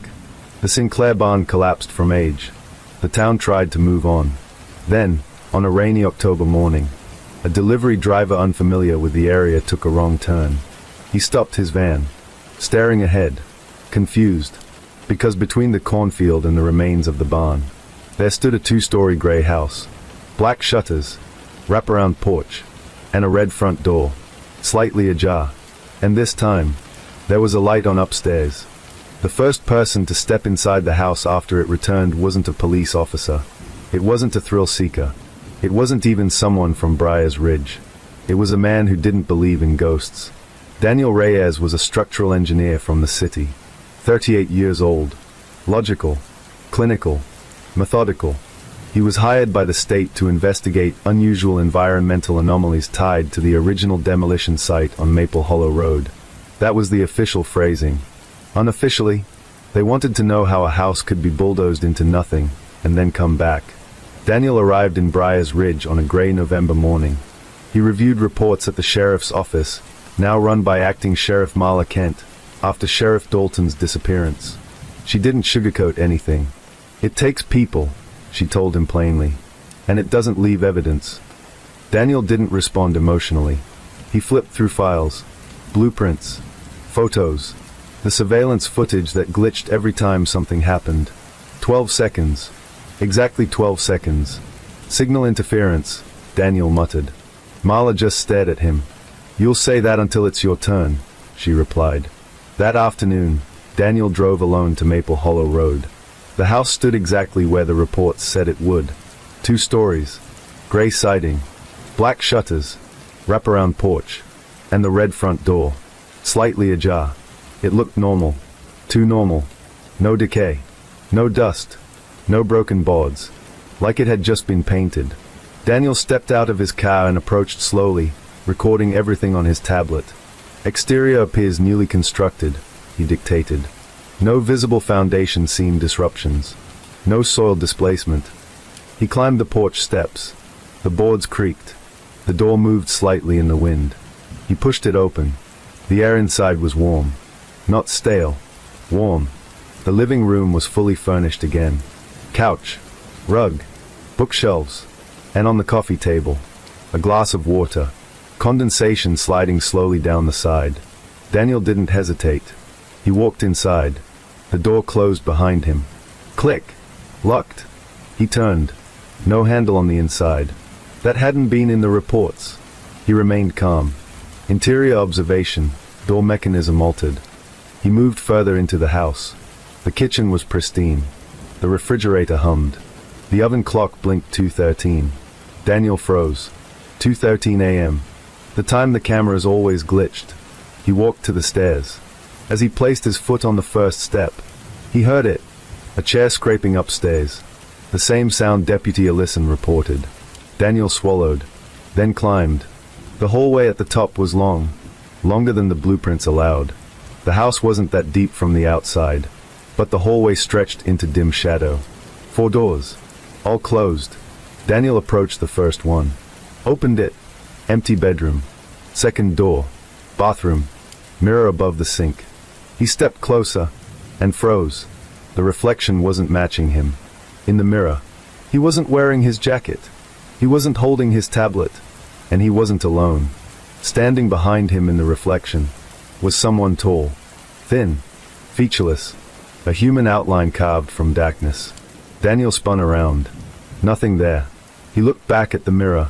Now it showed only him. Alone. Breathing fast. The third door was slightly open. Inside, a fully furnished bedroom. Soft yellow light from a lamp. And sitting on the edge of the bed, Sheriff Thomas Dalton. Daniel felt his throat close. Dalton had been missing for 6 months. But here he was. Alive. Breathing. Smiling faintly. "You shouldn't be here," Dalton said softly. Daniel backed away. "This isn't real," he whispered. Dalton tilted his head. "It shows you what you need to see." "What are you?" Dalton's smile widened. "No," he said. "What are you?" The lamp flickered, and Dalton was gone. The room empty. Bare walls. No furniture. No light. Daniel's calm was cracking now. He moved toward the fourth door at the end of the hall. It was locked. From the inside. He knocked. Silence. Then, a child's voice. "Help me." Daniel's breath caught. "Ryan," he whispered before he could stop himself. The voice came again. "Closer. Please." He reached for the handle. The moment he touched it, the hallway lights flickered. Everything went dark. When the lights came back on, the hallway was shorter. Much shorter. Only one door remained. Behind him, the stairs were gone. The walls were closer. Breathing closer, Daniel turned slowly.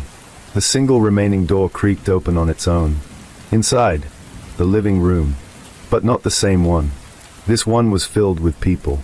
Ryan Mercer, Leah Klein, Deputy Ellison, Sheriff Dalton, all seated calmly on the couch and chairs, smiling, and in the center, an empty seat, waiting. Daniel's legs felt heavy. He tried to step back, but the hallway was gone. He was standing in the living room, the red door visible behind the seated figures, slightly ajar. The tall, thin silhouette stood beside it, watching, not moving, just waiting. Ryan tilted his head. "Sit down," the boy said gently. Leah smiled. "It's warm here." Deputy Ellison nodded. "No more fear." Sheriff Dalton looked at Daniel. "It doesn't take you," he said quietly. "It keeps you." Daniel's breathing turned ragged. "This is hallucination," he muttered. "Stress response." The silhouette moved slightly, and for the first time, Daniel felt something inside his head. Not a voice, not words, but a feeling. Loneliness. Ancient. Endless. Hungry. The clock on the wall read 2:12 a.m. Daniel watched as the second hand ticked forward. 2:13. The lights went out. Outside, on Maple Hollow Road, Daniel's parked car sat quietly, engine off, headlights dark. At exactly 2:13 a.m., the dashcam inside his vehicle glitched. Static. 12 seconds. When it returned, the driver's seat was empty, but the front door of the house was slightly open. The next morning, Acting Sheriff Marla Kent stood across the road, staring at the gray house. Daniel Reyes had not returned. His car remained. Tablet on the passenger seat. Still recording. She reviewed the footage from inside the house. It cut off mid-sentence.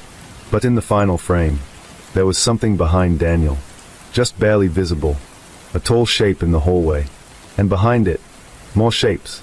Standing in the dark. Watching. Marla made a decision. No more containment. No more demolition. They would burn it. Completely. Gasoline soaked the porch. The siding. The roof. Fire crews stood ready. At dusk, Marla struck the match herself. She threw it. Flames erupted instantly. The house ignited like dry paper. Within minutes, it was engulfed. Windows shattered outward. The red door blackened. Collapsed. The roof caved in. By midnight, nothing remained but smoldering ash. At 2:13 a.m., a security camera placed down the road glitched. 12 seconds. When the footage returned, the ash was gone. The earth was smooth, and rising slowly from the darkness. Framed by moonlight, gray siding, black shutters, wraparound porch, and a red front door, slightly ajar. But something was different this time. The upstairs light stayed on, and in the window, a new silhouette stood beside the tall, thin one. Shorter, broader shoulders, holding what looked like a tablet, watching the road, waiting. The house had an address, Maple Hollow Road, Briars Ridge, but the land didn't belong to the town. It never had. 2 days after Daniel Reyes disappeared, Acting Sheriff Marla Kent stopped treating the house like a crime scene. She started treating it like an origin point. If you can't destroy the thing, you find out where it began. She drove 40 miles south to the County Records Archive in Fairhaven, a small brick building that smelled like paper rot and lemon polish. Most of Briars Ridge history was boring. Timber exports, railroad expansion, a fire in 1911, a flood in 1936. But Maple Hollow Road was different. The earliest town maps from 1872 showed something strange. The road existed. The clearing existed. But the lot where the house stood was labeled differently. Not blank. Not owned. Just marked. Hollow ground. Marla requested land transfer documents from before the town was officially incorporated. There were none. That section of land had never been sold, never deeded, never developed, until 1989, the year the first version of the house appeared. She frowned. That wasn't possible. Structures don't just appear in county records. There's zoning, permits, inspections. But in 1989, a property tax ID number was suddenly created for 214 Maple Hollow Road. Owner listed as Thomas Dalton, Sheriff Dalton, the same man who would later vanish inside it. Marla leaned back in her chair. Dalton hadn't just investigated the house. He'd owned it, before it ever existed publicly. She dug deeper. Old newspaper reels, town meeting transcripts, and then she found something older. An 1871 journal entry preserved in the local historical society. It belonged to a railroad surveyor named Elias Boone. Boone described clearing trees along what would later become Maple Hollow Road. His entry for October 17th read, "There's a depression in the earth that does not settle right. The men say their tools go missing near it. I saw lights there last night. No structure, just light from nothing. We will route the line around it." The next entry was shorter. 2 men missing. No further entries. Marla returned to Briar's Ridge before sunset. The house was still standing. Gray siding, black shutters, red door. But now the upstairs light was on, even during the day. She didn't go inside. Not yet. Instead, she went somewhere older. Briar's Ridge Cemetery. Sheriff Thomas Dalton had a headstone. It was erected after 6 months of absence. No body recovered. Presumed dead. Marla stood over it in silence. Then she noticed something that made her stomach tighten. The engraving date of death was correct. But beneath it, barely visible in the stone, was a second date. The year the house first appeared. That night, Marla sat in her office reviewing Daniel's final recording again. She slowed the footage frame by frame. At 2:12 and 58 seconds a.m., Daniel stood in the hallway. At 2 hours 12 minutes and 59 seconds, the tall silhouette appeared behind him. At 2 hours and 13 minutes, the hallway extended. But for one single frame, the wall behind Daniel wasn't drywall. It was dirt, packed soil, like the inside of a pit. She paused the frame, zoomed in. There were markings carved into the dirt. Not words, not symbols, more like tally marks. Thousands of them. She printed the image and drove to the home of Professor Malcolm Avery, a retired folklore historian who had once taught at Ohio State University before moving to Briar's Ridge. Avery studied regional legends. He didn't laugh when he saw the photo. He went pale. "Where did you get this?" he asked. Marla didn't answer. She just waited. Avery sighed. "There's an old pre-settlement story," he said quietly. "Indigenous tribes wouldn't camp near that clearing.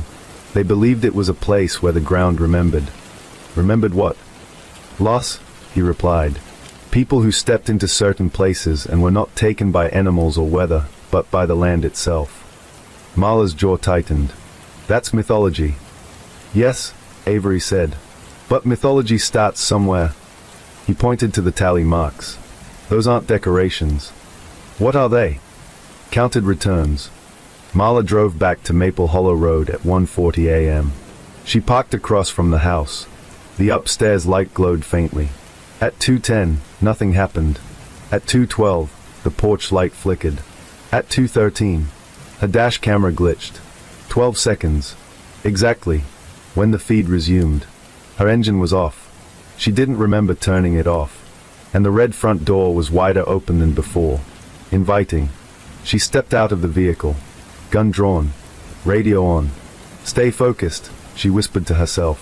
The porch boards creaked under her weight. The air inside felt warm again. Not stale. Not abandoned. Occupied. The living room had changed. The couch was closer to the door now. The rug different. But the coffee table remained. And on it, a sheriff's badge. A badge number engraved on the back. Marla didn't pick it up. She scanned the room instead. The hallway stretched farther than it should. At the end of it, a door stood open, light spilling from inside.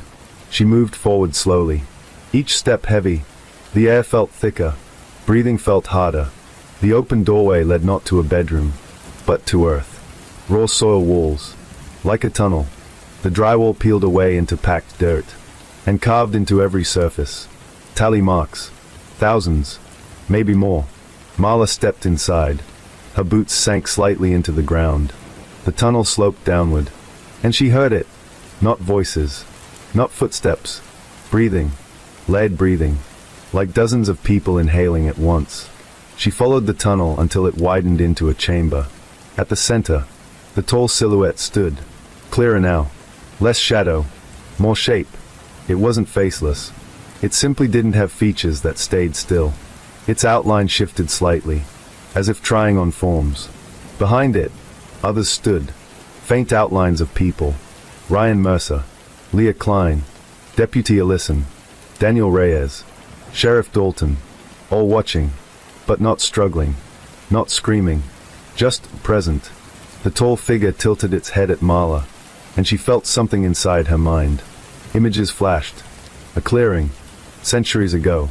No house. Just a depression in the earth. A sinkhole. People stepping too close. Disappearing. The land shifting. Closing. Hungry. Then, a new image. 1989. Sheriff Dalton standing in the clearing at night. Alone. Digging. He uncovered something. Not bones. Not a body. A doorway. In the dirt. He stared into it. And it stared back. Marla gasped. The vision snapped. She was back in the chamber. The tall figure stepped closer. Not aggressive. Curious. As if examining her. She realized something terrifying. It wasn't luring people randomly. It was selecting. People who came searching. People who tried to define it. Study it. Destroy it. The house wasn't the source. The house was camouflage. A shape it learned because humans feared structures more than holes in the ground. The breathing grew louder. The chamber walls pulsed faintly. The tall figure extended something toward her. Not a hand. A suggestion. Stay. Become part of the count. The tally marks shimmered faintly. Marla felt exhaustion seep into her bones. It would be easier. No more missing persons reports. No more unanswered questions. Just warmth. Stillness. Belonging. Her radio crackled suddenly. Static. Then a voice. Sheriff? Sheriff Kent. Dispatch. The interruption broke the feeling. The tall figure recoiled slightly. The chamber flickered. The dirt walls trembled. Marla backed up slowly, step by step. The tunnel shortened behind her, shrinking, trying to close. She turned and ran. Up the slope, through drywall, through the hallway, into the living room. She burst out the red front door, and collapsed onto the porch. The house behind her was silent, still standing, but darker now. The upstairs light had gone out. Her patrol car engine was running, headlights on, as if she'd never turned them off. She checked the time, 2:25 a.m. No memory of the missing 12 minutes. The next morning, Marla ordered something different. Not demolition. Not fire. She ordered excavation. Heavy equipment arrived. Backhoes. Drills. Ground-penetrating radar. They would dig beneath the house. Find the sinkhole. Find the chamber. Find whatever doorway Dalton uncovered in 1989. And seal it permanently. Concrete. Steel. Rebar. No more camouflage. No more learning. No more tally marks. But as the first backhoe claw touched the soil beside the house, the engine died. Every machine shut down at once. Simultaneously. Silence fell across Maple Hollow Road. And from inside the house, the upstairs light flicked on again. In the window, two silhouettes now stood beside the tall one. Then three. Then four. Watching the workers. Watching Marla. Learning. Because the land doesn't mind fire. It doesn't fear machines. It only waits. And the house is simply how it says hello. 1989, before the red door. Before the gray siding. Before anyone called it 214 Maple Hollow Road. There was only a clearing. And Sheriff Thomas Dalton standing in the middle of it at 2:13 a.m. Dalton hadn't meant to be there that night. He'd been chasing a runaway. 17-year-old Caleb Rourke. Last seen walking toward the old tree line off Maple Hollow Road. Caleb's mother said he'd been acting strange for weeks.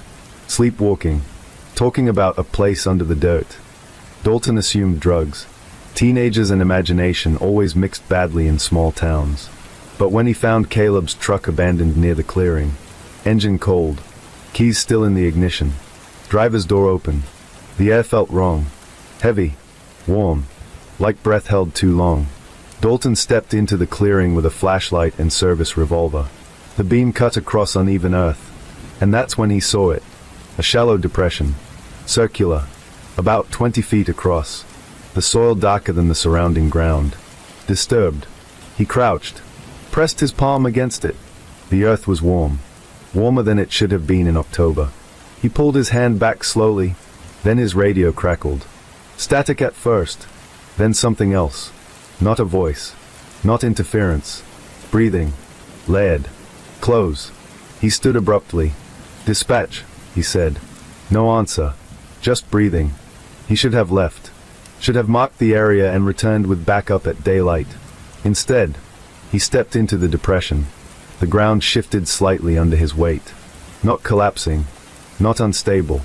Responsive, as if it recognized pressure. The beam of his flashlight flickered. For a moment, he saw something beneath the soil. A line, perfectly straight. Too straight to be natural. He knelt and brushed dirt aside. Wood, old, darkened by moisture. A plank. Dalton dug with his hands until his fingers bled. There was no lid handle, no hinges, just a seam in the earth where something rectangular had been buried long ago. He drove back to town and returned with a shovel.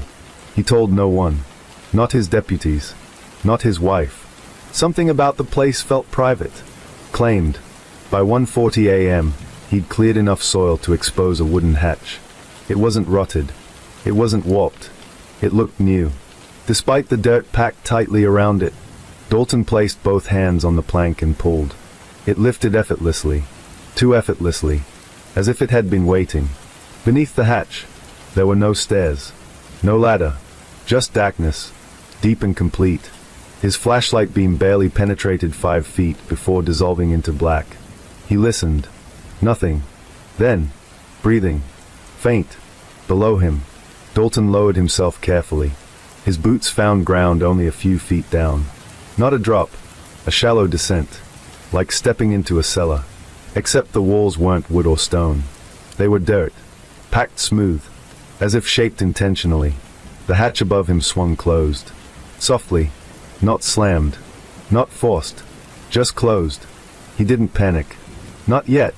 He turned, and saw it. The chamber was larger than it should have been. Much larger. Impossible, given the clearing's size. The ceiling arched high. Dirt walls carved with thousands of tally marks. Dalton's beam moved across them slowly. Some marks older, faded, others fresh, sharp. He swallowed. Then he noticed something else. At the center of the chamber, a shape, standing, tall, thin, featureless, but not shadow, not entirely. It had mass, subtle definition, like a human outline sketched without details. Dalton raised his revolver. "Sheriff Thomas Dalton," he said, voice steady. "Step forward." The shape tilted its head. No movement beyond that, but the air shifted. Pressure built in his ears. Then, images, not spoken words, not hallucinations, memories, flooding his mind. He saw the clearing centuries earlier. Indigenous hunters avoiding it, marking trees with warnings. He saw settlers building near it, livestock vanishing, children wandering too close. He saw the depression widening, slowly, patiently. Then he saw something else. Houses, different styles, different decades. A farmhouse, a cabin, a small bungalow, each appearing over time, each standing briefly, each disappearing without fire or storm, replaced by soil again. The land imitating human shelter, learning, refining. Dalton staggered back. The tall figure stepped closer, not aggressive, not hostile, curious, examining him, as if he were a specimen. Dalton felt something cold brush his thoughts. Searching, cataloging. He understood then.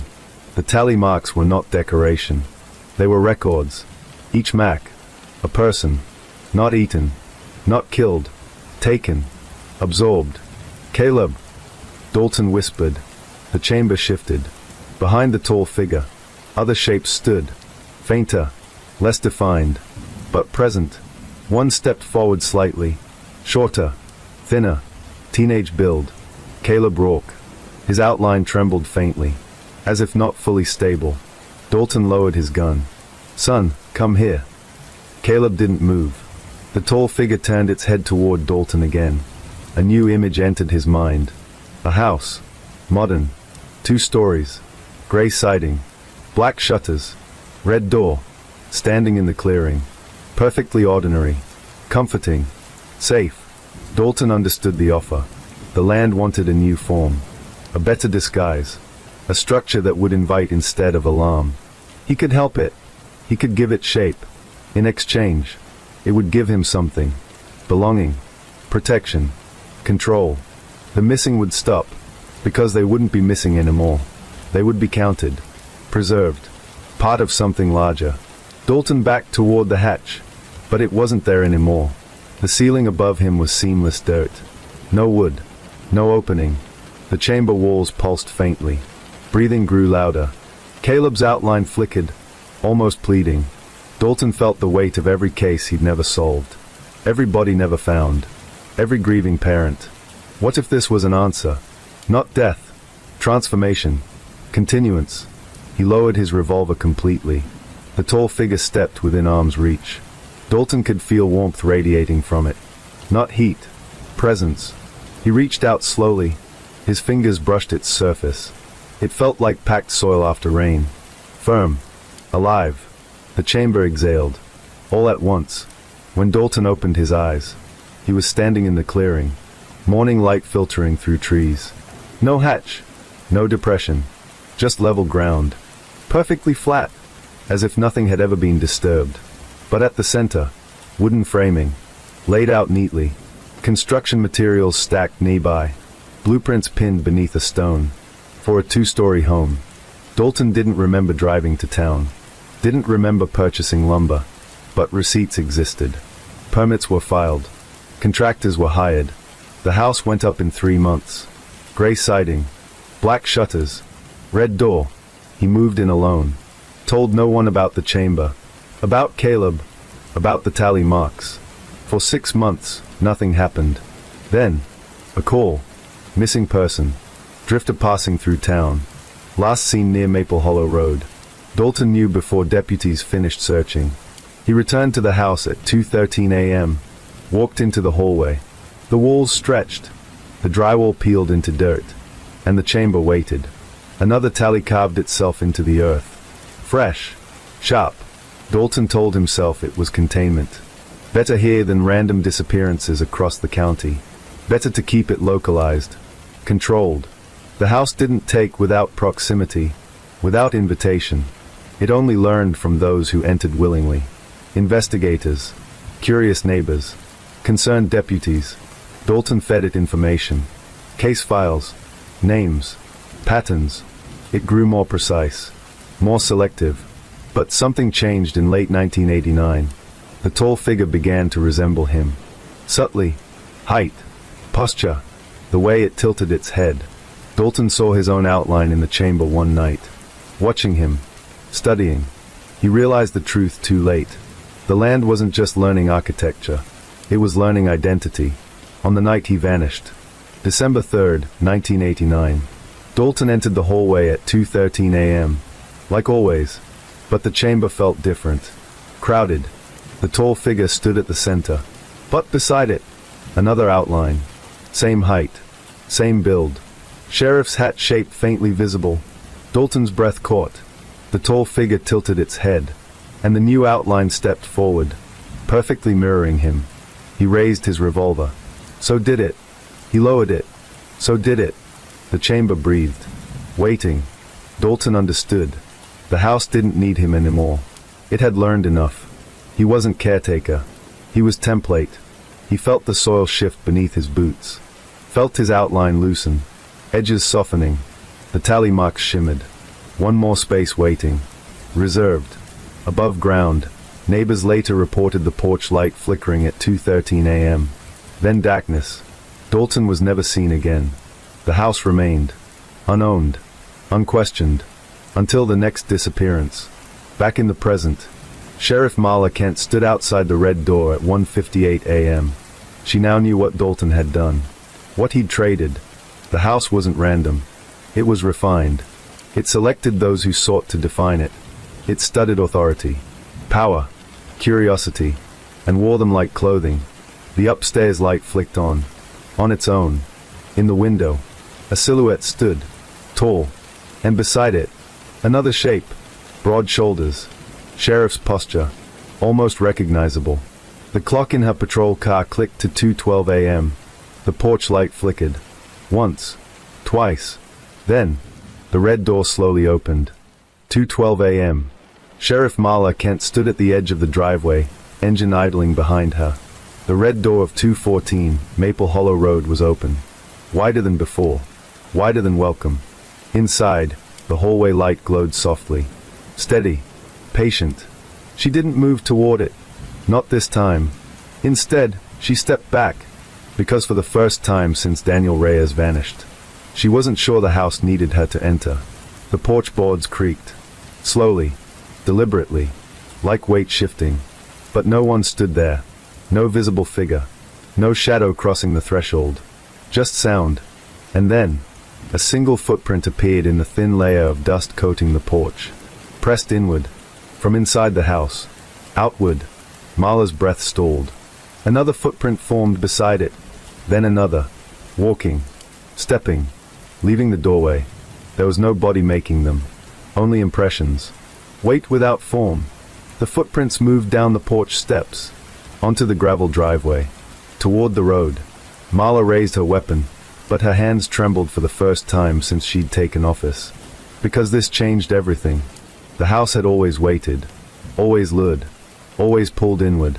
Now, it was moving outward. The invisible steps stopped at the edge of Maple Hollow Road.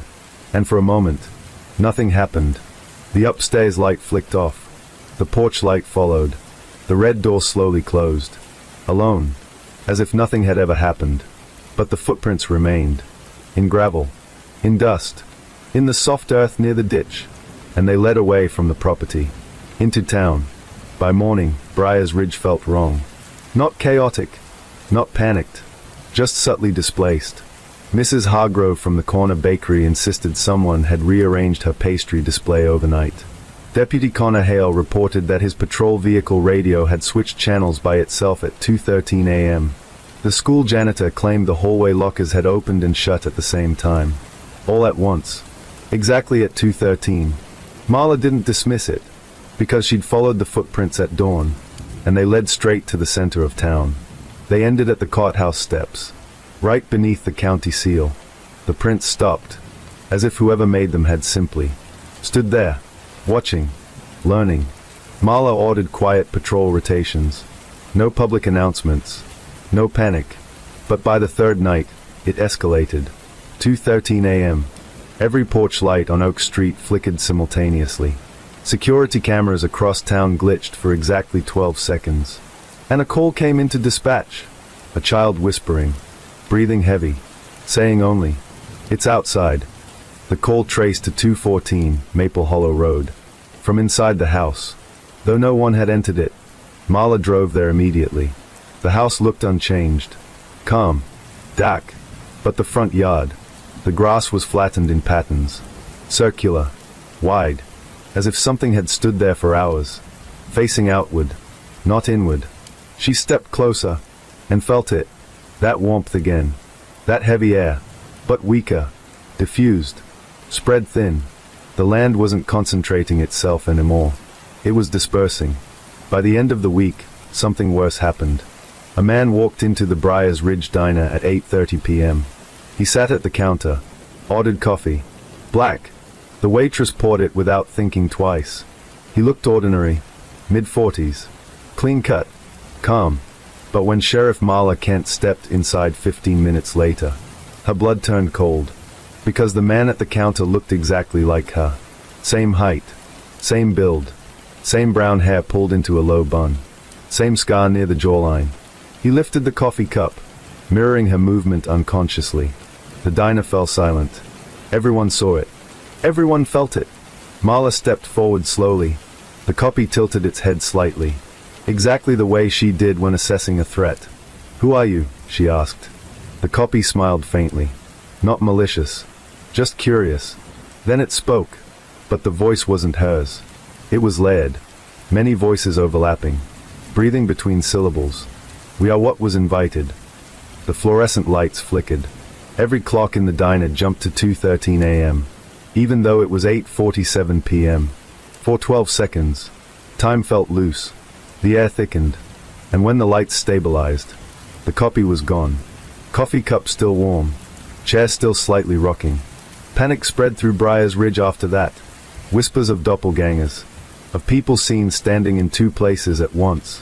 A teenager claimed she saw her father walking toward Maple Hollow Road while he was asleep upstairs.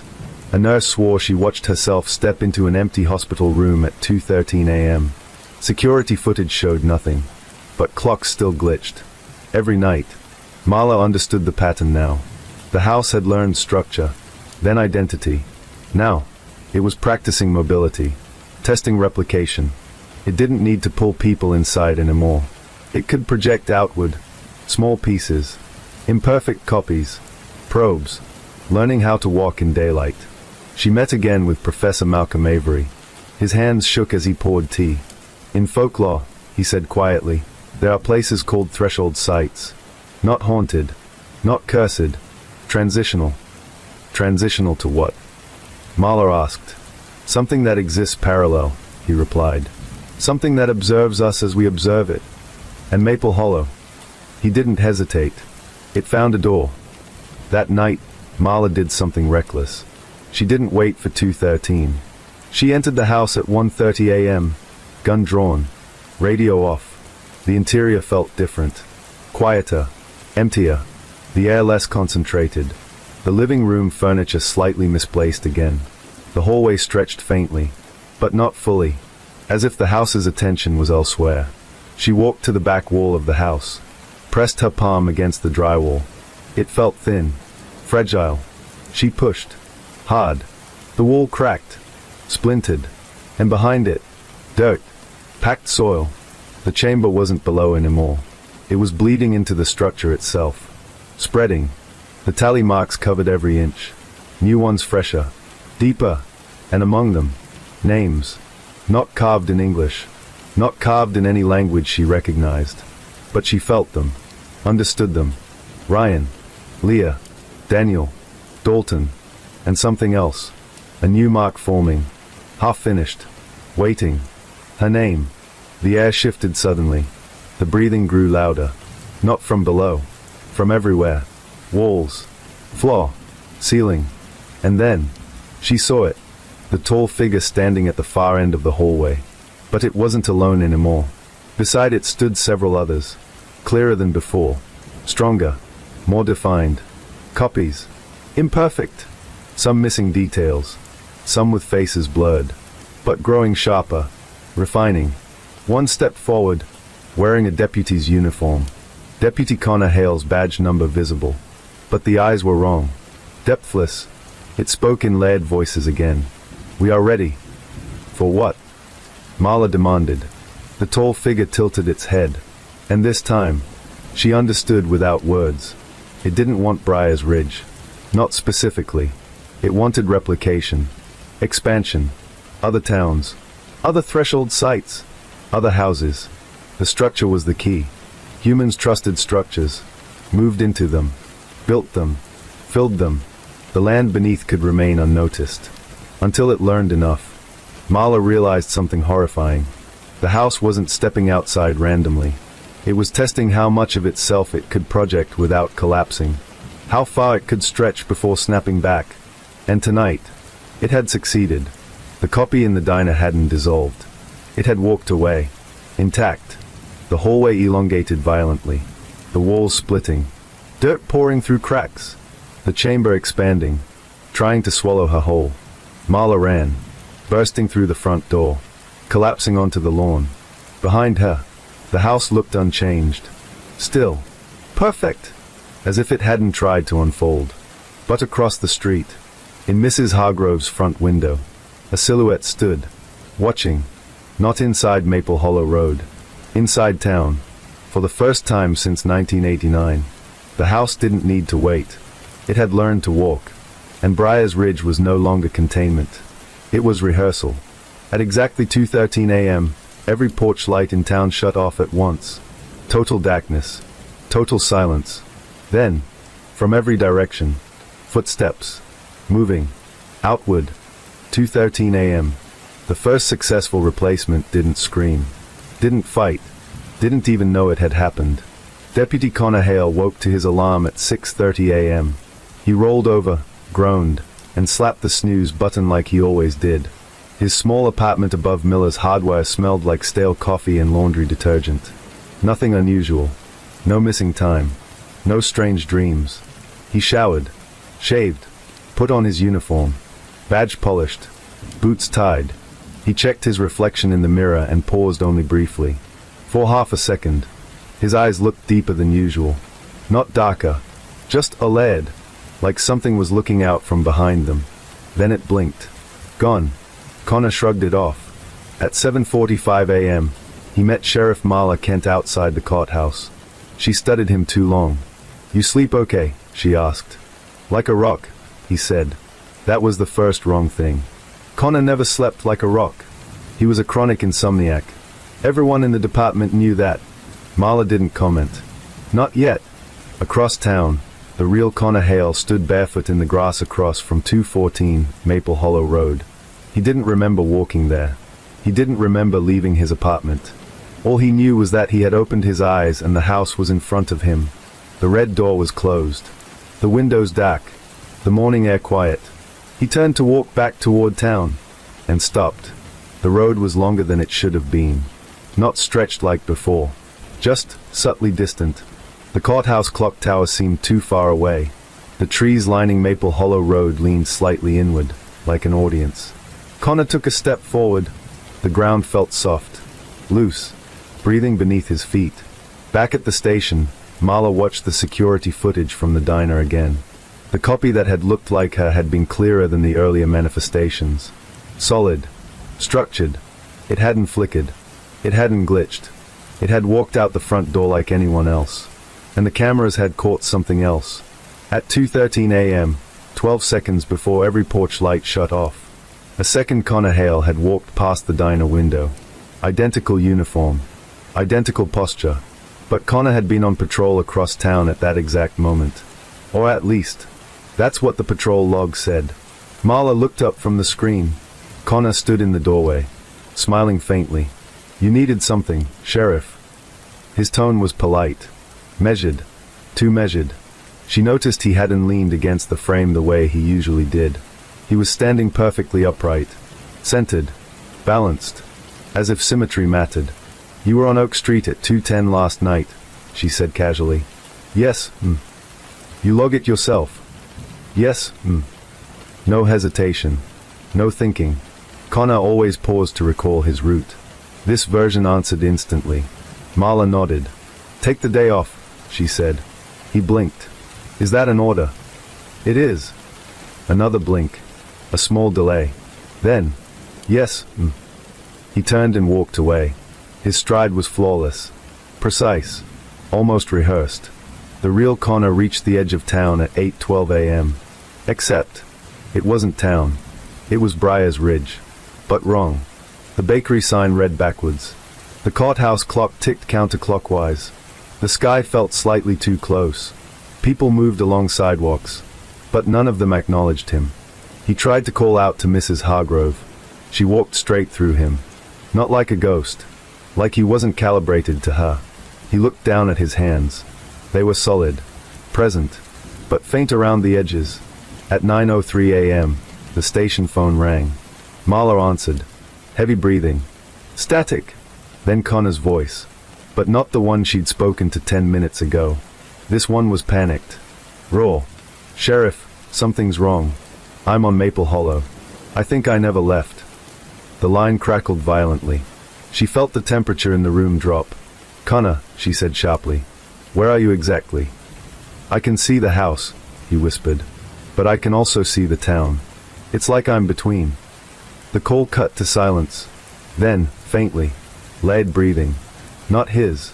Marla didn't hesitate. She grabbed her keys and drove straight to 214 Maple Hollow Road. Connor, the one from the station, was already there, standing in the yard, facing the house, waiting. "You weren't told to come here," she said. "You were going to," he replied. His voice was calm. No static, no fear. "Where were you at 213? She demanded. "I stepped outside," he said. Her chest tightened. "From where?" He smiled faintly. "From where I was invited." The red door behind him creaked open. Slow, welcoming. Connor didn't look back at it. He kept his eyes on her. "We're learning," he said softly. "You build yourselves in layers. So do we." "We," she pressed. He tilted his head. That familiar unnatural angle. "There are two of me," he said simply. One stayed. One stepped through. The air shifted. And suddenly, Marla heard it. Another set of footsteps. Not from the house. From behind her. She turned. And saw him. The real Connor. Standing at the edge of the road. Translucent around the edges. Breathing hard. Confused. He looked at her. Then at the other version of himself. And horror dawned in his eyes. "What is that?" he whispered. The copy studied him curiously.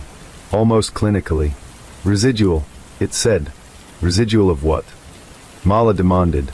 "Original structure," the copy replied. "Unnecessary." The real Connor staggered slightly, like the word itself had weight. "I'm right here," he said. "Sheriff, that thing." The copy stepped forward, and as it did, the real Connor flickered. Just slightly. Like poor reception. Marla raised her weapon. "Don't move." The copy didn't react to the gun. It reacted to Connor, watching him weaken, studying the decay. "We miscalculated at first," it said thoughtfully, "but this iteration is stable." "You replaced him," Marla said. "No," it corrected gently. "We duplicated. The original simply lacks anchoring." Anchoring to what? The copy's eyes shifted toward the house. Foundation. The real Connor tried to step closer, but his foot sank slightly into the asphalt. Not physically, visually, like he wasn't sinking with the ground. "I can feel it pulling," he gasped. "It's like I'm still inside." Marla felt her pulse in her throat. The house hadn't dragged him into a basement. It had split him, left one half tethered to its threshold, and let the other walk free. "Why him?" she demanded. The copy considered that. "He entered willingly," it said. "Multiple times. Curiosity accelerates access." Connor's eyes widened. The first night they'd searched the property, he had stepped inside alone for nearly 30 seconds while Marla took a call. He'd said it was nothing. Just dust. Just old wood. But the house had felt him. Measured him. Sampled him. The real Connor fell to his knees. "I don't want to stay there," he said weakly. "I don't want to be the part that's left." The copy looked at him without cruelty. Just observation. "Staying is not a choice," it said. The red door widened further behind them. Darkness thick inside. Breathing audible now. Slow. Deep. Hungry. Marla realized the truth in that moment. The house wasn't killing people. It was converting them into architecture. One part became infrastructure. Fuel. Data. The other became emissary. Scout. Expansion. Connor hadn't vanished. He had been divided. The real Connor reached for her. His hand passed halfway through her sleeve. Cold. Desperate. "Don't let it take me back," he whispered. The copy stepped closer again. And as it did, the real Connor's outline thinned further, like fog under sunlight. "Integration completes at 2:13, the copy said calmly. "There are 7 minutes." Marla's mind raced. If the original lost full coherence, would the copy stabilize permanently? Would it be indistinguishable? Or worse, would it multiply? She made a choice. "Run," she told the real Connor. "Where?" he choked. "Anywhere that isn't here."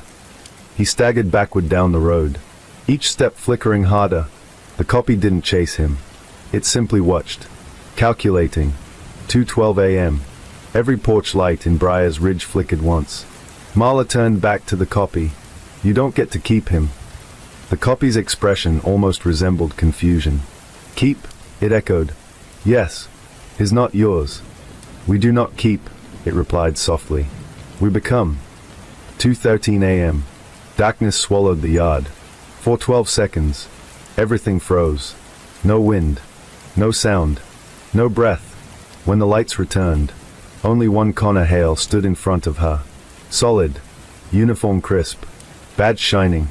He looked down at his hands, flexed them slowly, then looked up, and smiled. Perfectly. Marla's voice was barely a whisper. Which one are you? He met her gaze steadily, and for the first time, his eyes held no depth at all, just reflection. Stable, he answered. Across town, at the edge of Briar's Ridge, a faint outline of a man stood in the grass, barely visible, barely present, watching the town that could no longer see him, left behind, and inside 214 Maple Hollow Road, a new tally mark carved itself into the dirt wall, deeper than the others, more defined. Connor Hale. Completed. At first, nothing changed. That was the worst part. Connor Hale reported to work the next morning exactly on time. Uniform pressed. Badge gleaming. Coffee in hand.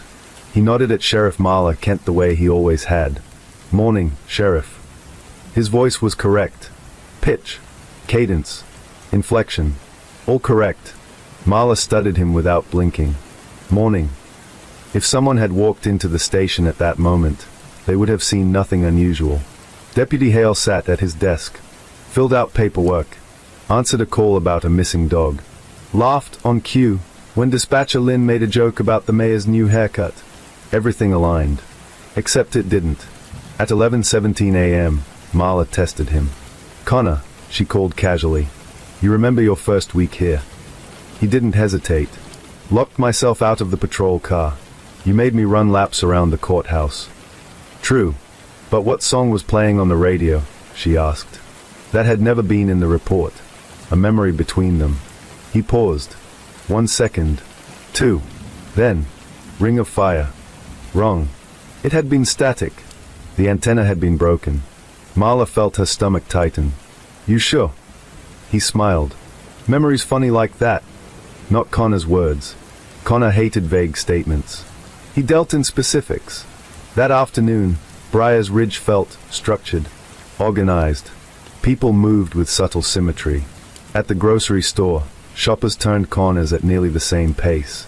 At the gas station, 3 customers reached for receipts at the same time. No one noticed, except Marla.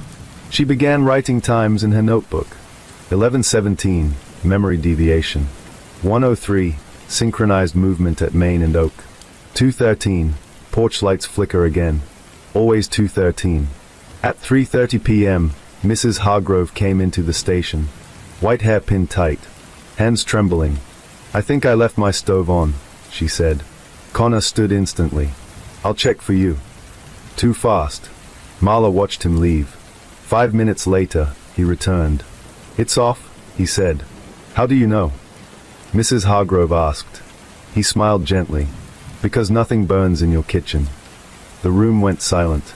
Mrs. Hargrove laughed awkwardly. Marla didn't. Nothing burns. Not, it's turned off. Not, I checked.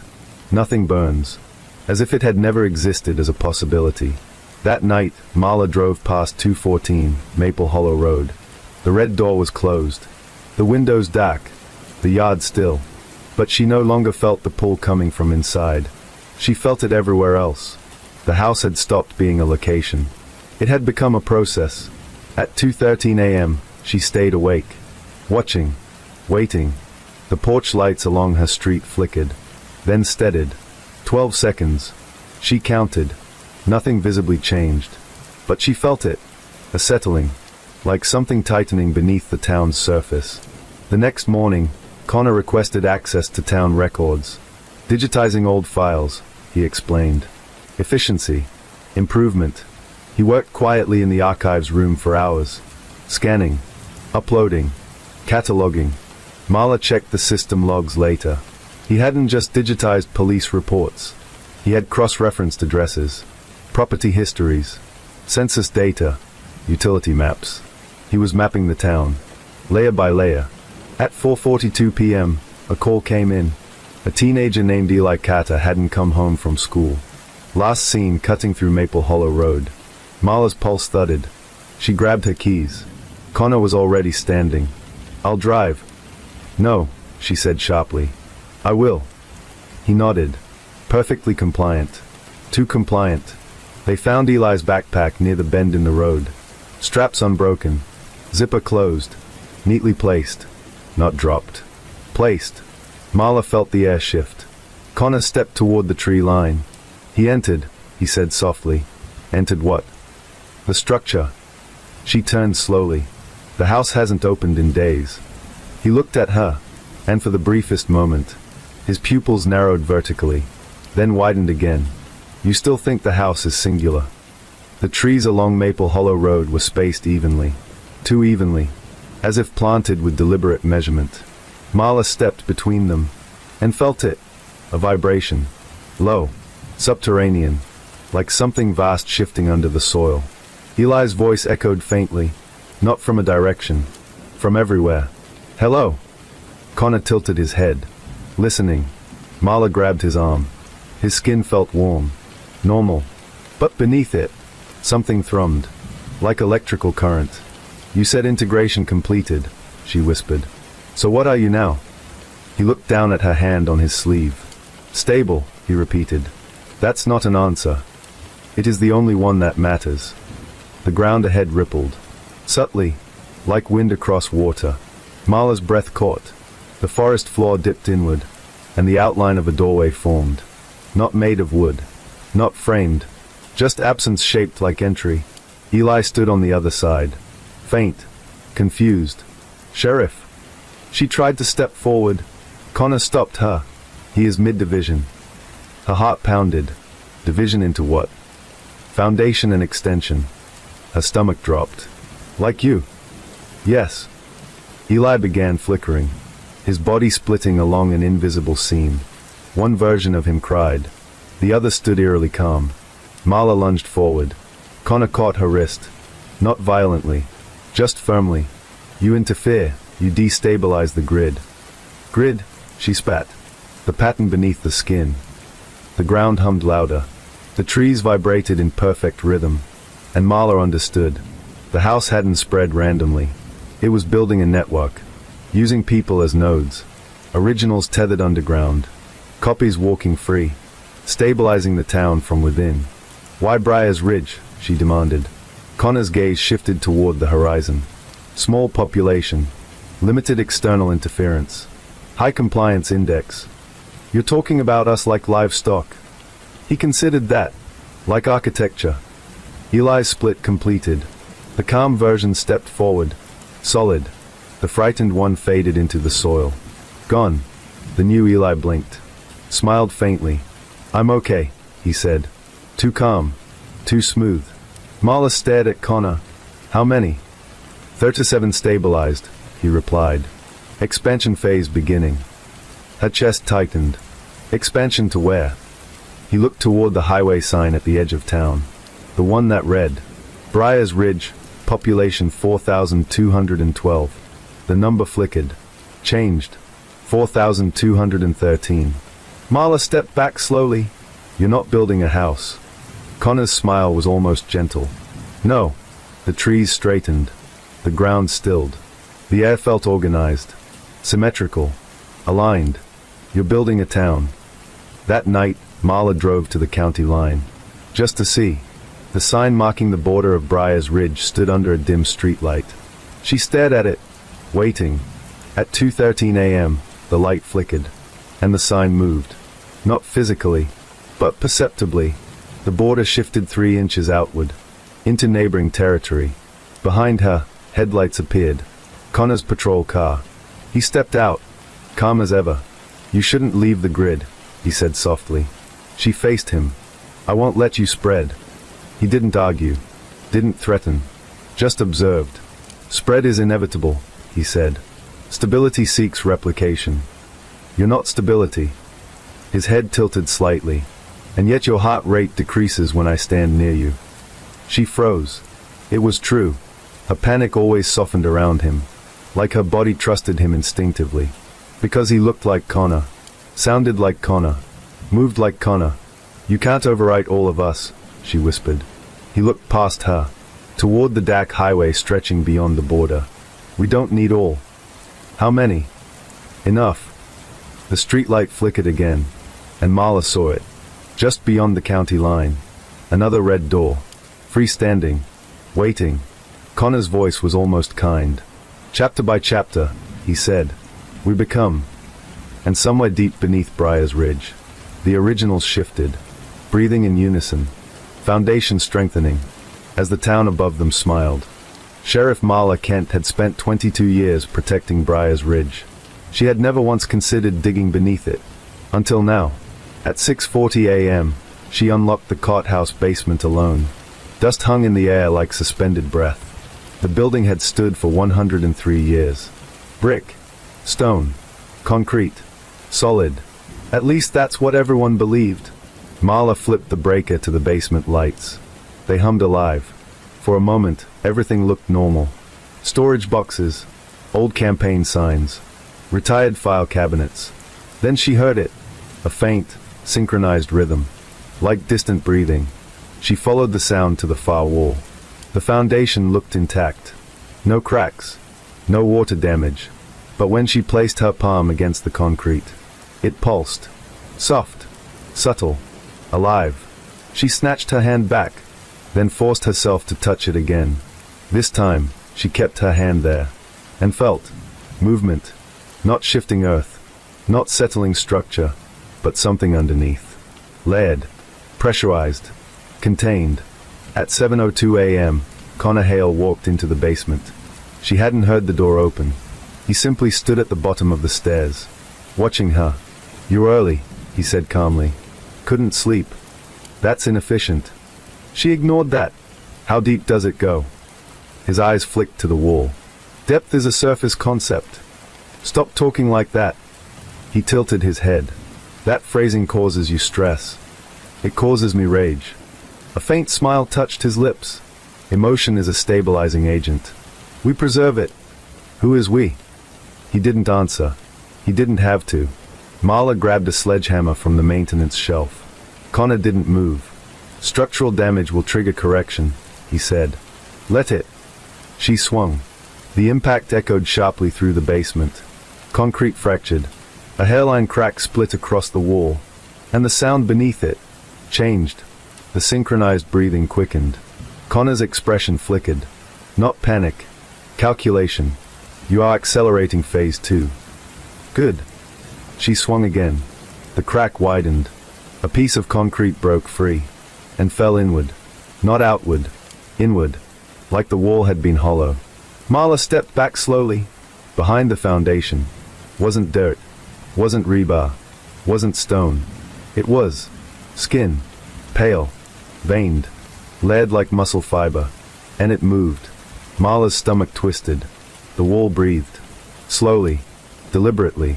Embedded within it. Faces. Dozens. Eyes closed. Mouths slightly open. Originals. She recognized them. Mrs. Hargrove. Eli Carter. Tommy Ruiz. Even. Connor Hale. The real one. The embedded Connor's eyes snapped open. They rolled toward her. Desperate. Trapped. His lips moved silently. She leaned closer. The sound came faint. Don't trust. The skin rippled, silencing him. Connor, the one standing beside her, spoke softly. Foundation must remain undisturbed. She turned toward him. You buried them alive. They are not buried. They are load-bearing. Her hands trembled. They are conscious. Partially. That's worse. He watched her carefully.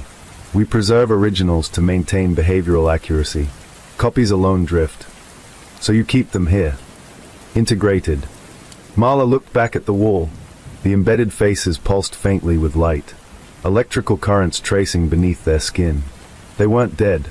They were powering the town. Above them, footsteps echoed faintly. Morning staff arriving.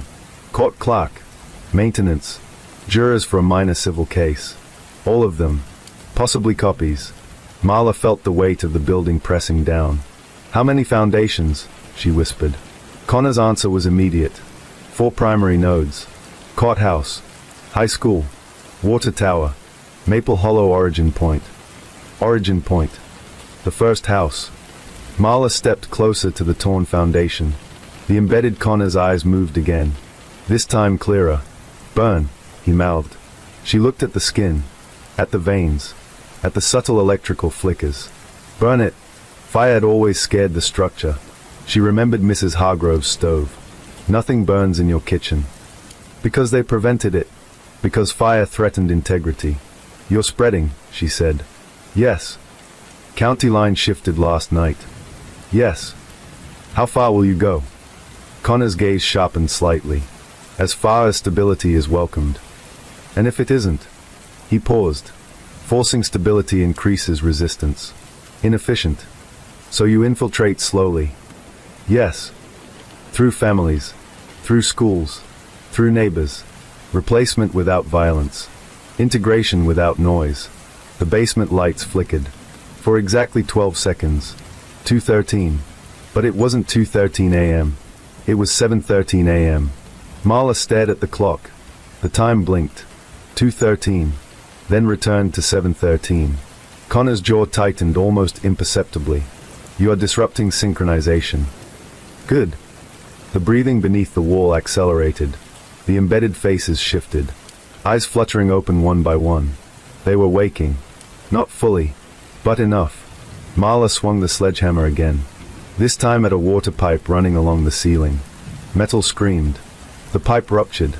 Water blasted downward, soaking the exposed skin. The foundation spasmed violently. Connor stepped back involuntarily. Moisture imbalance detected, he said sharply. The embedded faces began convulsing. The electrical flicker faltered. Marla grabbed the electrical panel and yanked it open. She ripped wires free. Sparks erupted. The basement plunged into darkness. In the dark, the foundation glowed faintly, like a living nervous system, and the embedded Connor screamed. Not silently, not faintly, but fully. A human sound. Raw. Alive. Connor, the copy, clutched his head. His composure fractured. You are causing cascade failure, he said, voice splitting slightly. That's the point. You will collapse the grid. I'll collapse all of it. Upstairs, chaos erupted. Voices shouting. Glass breaking. Car alarms screaming outside. The town reacting. Destabilizing. The synchronized rhythm breaking. Marla felt it, like tension snapping across invisible lines. The foundation beneath her began pulling inward. Retreating. The skin retracting deeper into the earth. Taking the embedded with it. She lunged forward and grabbed the embedded Connor's hand. His skin was ice cold. Real. Help me, she shouted. The copy Connor stepped forward. For the first time. Fear crossed his face. If foundation dies, copies decay. Then help me pull him out. He hesitated. Just long enough. Then, he grabbed the embedded Connor's other arm. Together they pulled. The skin resisted. Stretching. Veins snapping like rubber bands. The embedded Connor screamed again. Then tore free. The wall sealed instantly. Concrete reforming. Smooth. Silent. As if nothing had happened. The basement lights flickered back on. Normal. Still. Quiet. Only one thing had changed. The embedded Connor lay on the floor. Gasping. Human. Fully human. The copy Connor staggered backward. His skin flickered faintly. Glitching. You removed primary anchor, he said weakly. Good. The real Connor coughed violently. What happened? Marla dropped beside him. You've been under there for days. He looked at his hands, at the copy standing across the room, and understood. That's me, he whispered. The copy steadied himself. Stability recalibrating. You destabilize one node, he said softly. Others compensate. Above them, sirens wailed. But not police sirens. Fire trucks. Ambulances. The high school alarm blaring. The water tower pressure system failing. The town fracturing. Marla helped the real Connor to his feet. Where are the other originals? She demanded. The copy's expression shifted again. Not anger. Not fear. But something almost curious. You are adapting, he said. That's what humans do. He studied her. then spoke quietly. Maple Hollow remains primary. The first house. Yes. She met his gaze. If we burn that. The copy flinched. Just slightly. It will resist. So will I. Outside, Briar's Ridge no longer felt symmetrical. Cars stopped at odd angles. Neighbors arguing loudly. A woman crying in the street. The illusion cracking. The grid weakening. But not gone. Never gone. The copy Connor straightened slowly, reasserting composure. You cannot erase structure, he said calmly. Only replace it. Marla helped the real Connor up the stairs. We'll see. Behind them, the basement wall remained smooth, silent. But beneath it, the foundation remembered. And somewhere across town, on Maple Hollow Road, the red door creaked open, wider than before. By the time Marla Kent reached Maple Hollow Road, the town had begun to stutter. That was the only word that fit. Stutter. Cars jerked forward and froze mid-turn. Street lights blinked out of rhythm. A dog backed the same 3 notes over and over without pause. Briar's Ridge wasn't collapsing. It was buffering. Connor Hale, the real one, sat in the passenger seat of her cruiser, pale and shaking. His wrists were bruised where the foundation had fused around him. His breathing came in short, panicked pulls. I was conscious, he whispered. I couldn't move. I couldn't blink. I could hear them talking upstairs. Who? Marla asked. The copies. They'd visit. Stand above me. Discuss adjustments. Her grip tightened on the steering wheel. Adjustments to what? Behavior. Speech patterns. Emotional variance. They kept saying I was baseline template. He swallowed hard. They were refining the town. They turned the final corner. Maple Hollow Road was wrong. Not damaged. Not destroyed. Just misaligned. Houses leaned a degree too far left. Mailboxes stood too straight. Wind moved through trees in perfect synchronization. And at the end of the street, the first house. Red door. White siding. Black shutters. The same house from every memory. The one that never locked. It was wider now. Marla hadn't noticed it before, but now she saw it clearly. The windows had multiplied. Not randomly. Symmetrically. Each side perfectly balanced. Too balanced. The red door stood open. Waiting. You don't have to come in, she said quietly. Connor stared at the house. I was inside it once. Her eyes flicked to him. When? 2 weeks ago. Before I disappeared. I thought I was investigating a zoning complaint. He let out a hollow laugh. They invited me in. Who's they? The house. Marla popped the trunk and pulled out 2 things. A gasoline can. A road flare. Connor watched her. You think fire will work? It's scared of imbalance, she said. Fire is imbalance.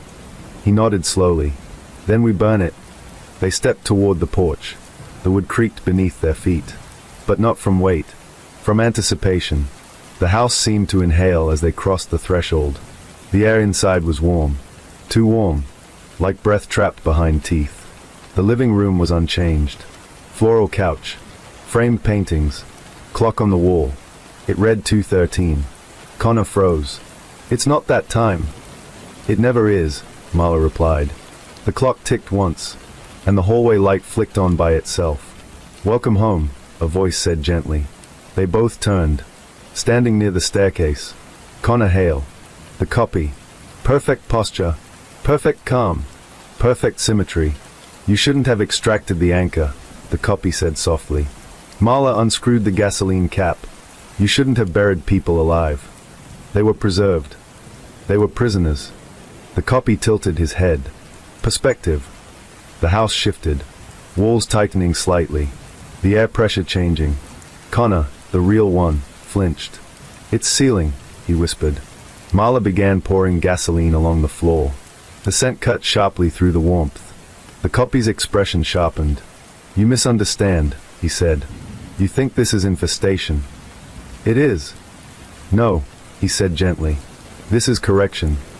The staircase groaned. Footsteps echoed above them. Slow. Measured. Then, Mrs. Hargrove stepped down, followed by Eli Carter. Tommy Ruiz. Dozens more. All copies. All identical to the originals who had vanished. Their faces were calm, eyes unblinking. Marla struck the flare. It hissed alive. Orange light reflected in 100 identical eyes. You burned this house, the copy said quietly. You burned the network. That's the point. You burn yourselves. She hesitated. Explain. The copy gestured calmly to Connor beside her. Original anchors are integrated into structure. Removal destabilizes both sides. Connor's voice shook. I'm not integrated anymore. You are still linked, the copy replied. Marla looked at him sharply. What does that mean? The copy smiled faintly. It means he hears us. Connor's hand flew to his temple. A faint ringing filled the air. No, not the air. His head. I can feel them, he gasped. Feel what? The town. Marla's pulse spiked. The copy nodded. Originals act as organic Reuters. Emotional conductivity enhances stability. You use them as antennas. As bridges. Connor staggered slightly. The copies on the stairs stepped forward in perfect unison. The house inhaled again. The walls pulsed faintly. Underneath the paint, something moved. Marla hurled the flare at the gasoline trail. Flames roared instantly across the floor. Heat bloomed. The copies did not flinch. The fire spread to the couch. Curtains. Wallpaper.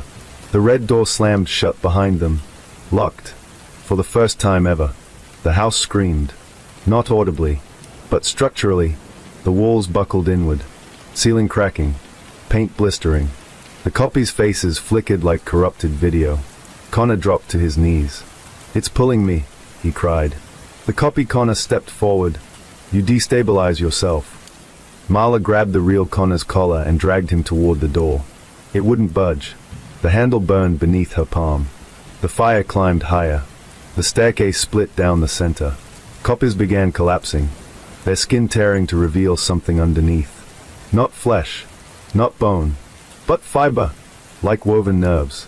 The copy Connor approached the flames, and did something unexpected. He walked into them. Fire engulfed him, but he did not burn. He absorbed it.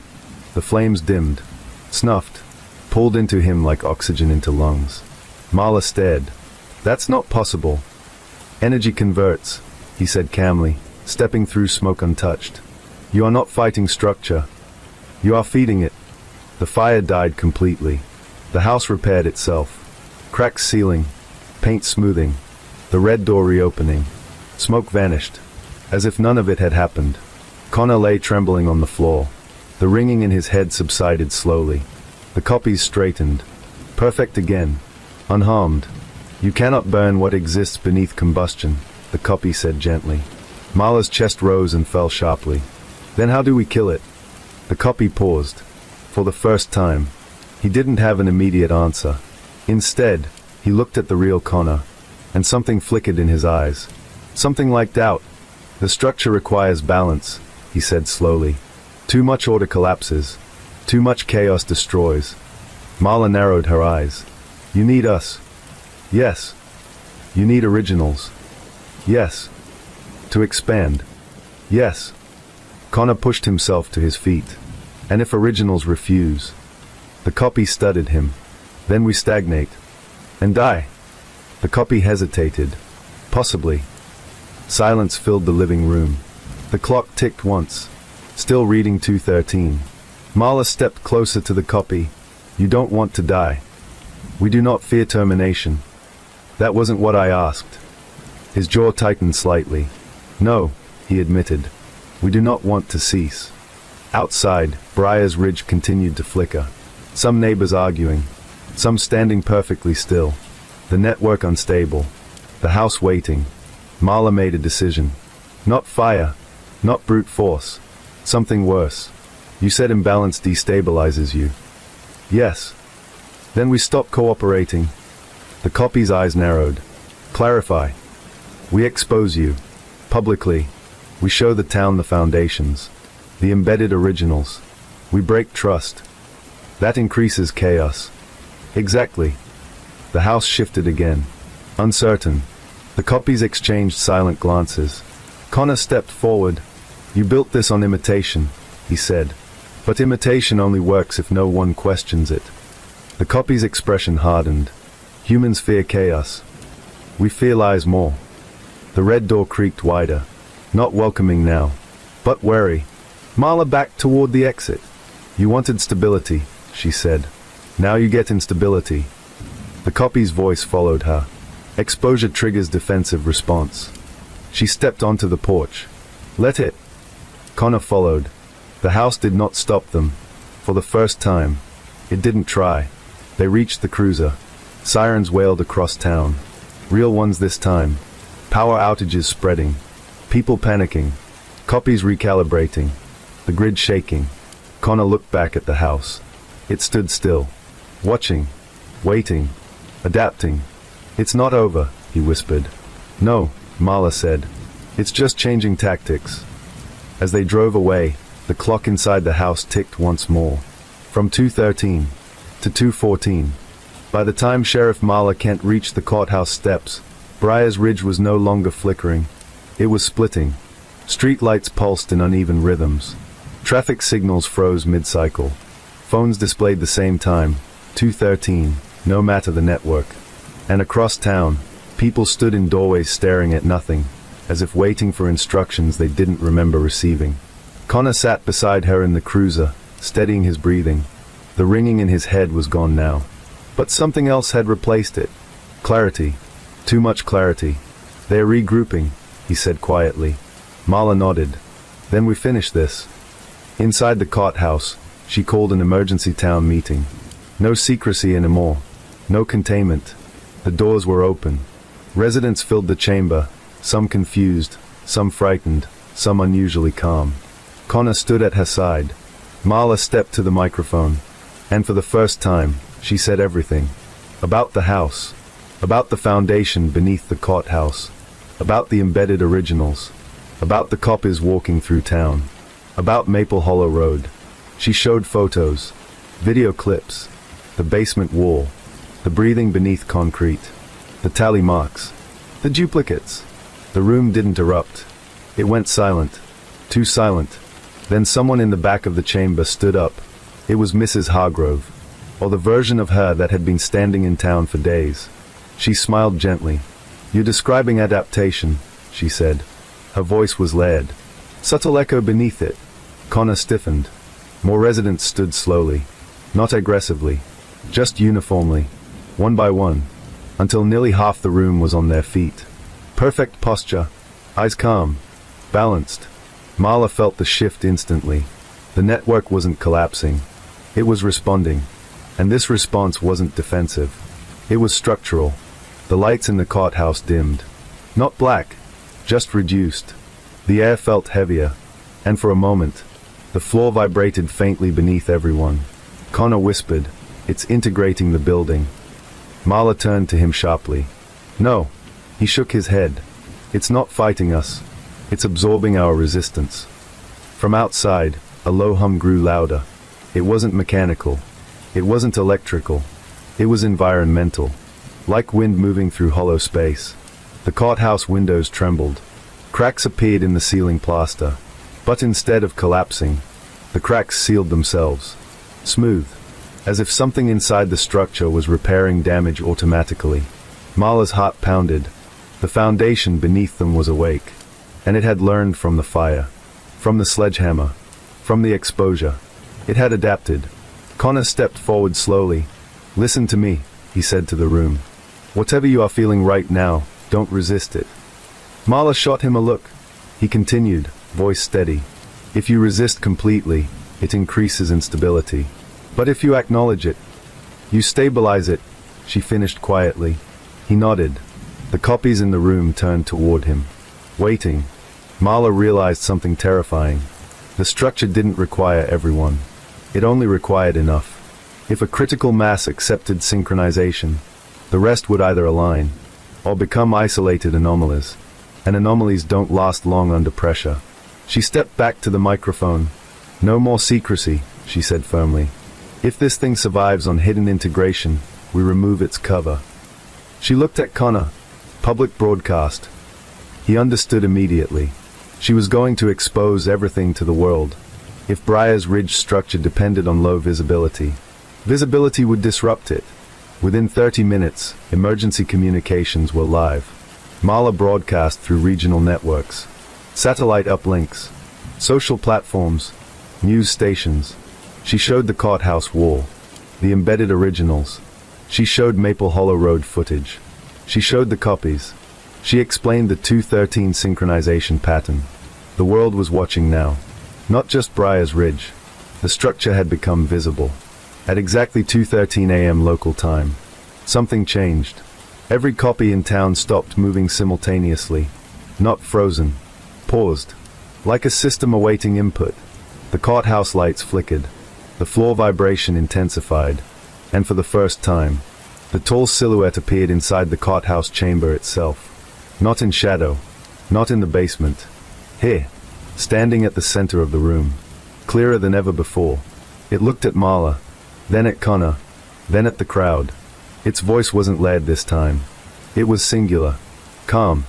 We acknowledge exposure. Marla didn't move. Good. The figure continued. Exposure forces adaptation. That's the point. The figure tilted its head slightly. Adaptation requires choice. The room held its breath. The structure had never had to choose before. It had reacted, adjusted, integrated. But now, it was presented with something new. Complete transparency. Every network exposed. Every foundation visible. No secrecy left to hide beneath. The tall figure turned slowly toward the embedded wall beneath the courthouse floor. Through cracks in the foundation, faint movement was visible. The originals inside the structure. Watching.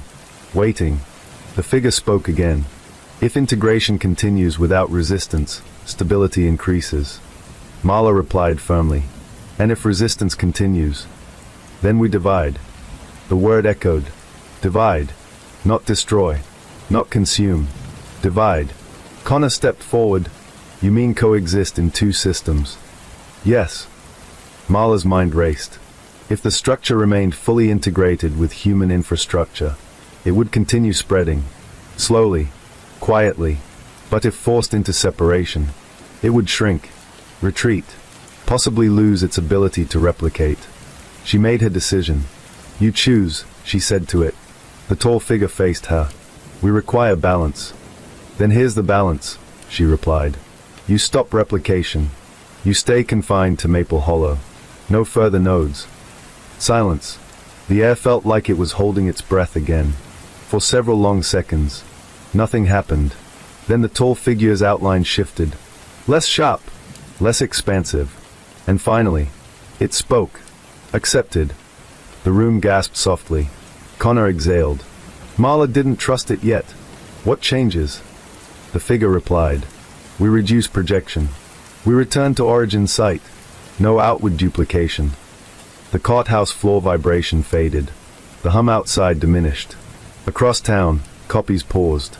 Then slowly began to walk back toward Maple Hollow Road. Not collapsing. Not dissolving. Returning. Marla stepped closer. Does this mean you're gone? The figure looked at her calmly. No. Then what are you? A long pause. Then, we are structure. We are now limited. That's not the same thing, she said. The figure's outline softened. Less imposing. Less intrusive. But still present.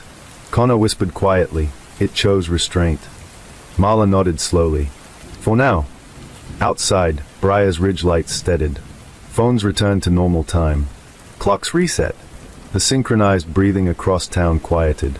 Not erased. Just reduced. Maple Hollow Road remained. The red door still stood. But it was closed now. And the footprints no longer extended outward. The town had not won. But it had negotiated. And sometimes that is the only victory available. Weeks later, the public debate continued worldwide. Some called it containment success. Others warned of future expansion. Marla remained vigilant. Connor remained stable. The originals beneath the courthouse were still there, but no longer powering outward systems. The structure had agreed to remain localized. For now. One night, months later, Marla stood alone on Maple Hollow Road. The red door was closed. The house quiet. No flicker. No footprints. She checked the time. 2:12 a.m. She waited. At exactly 2:13, the porch light turned on. Softly, not aggressively, not inviting, just present. And in the upstairs window, a single silhouette stood, watching the road. Not expanding, not dividing, just observing. Marla didn't raise her weapon. She didn't move. She simply stood there, because now both sides understood something important. Structure can adapt, but so can people. And the final correction was not destruction. It was balance. The house remained, but it no longer walked. The town remained, but it no longer ignored what lay beneath. And between them, a fragile agreement held. For now.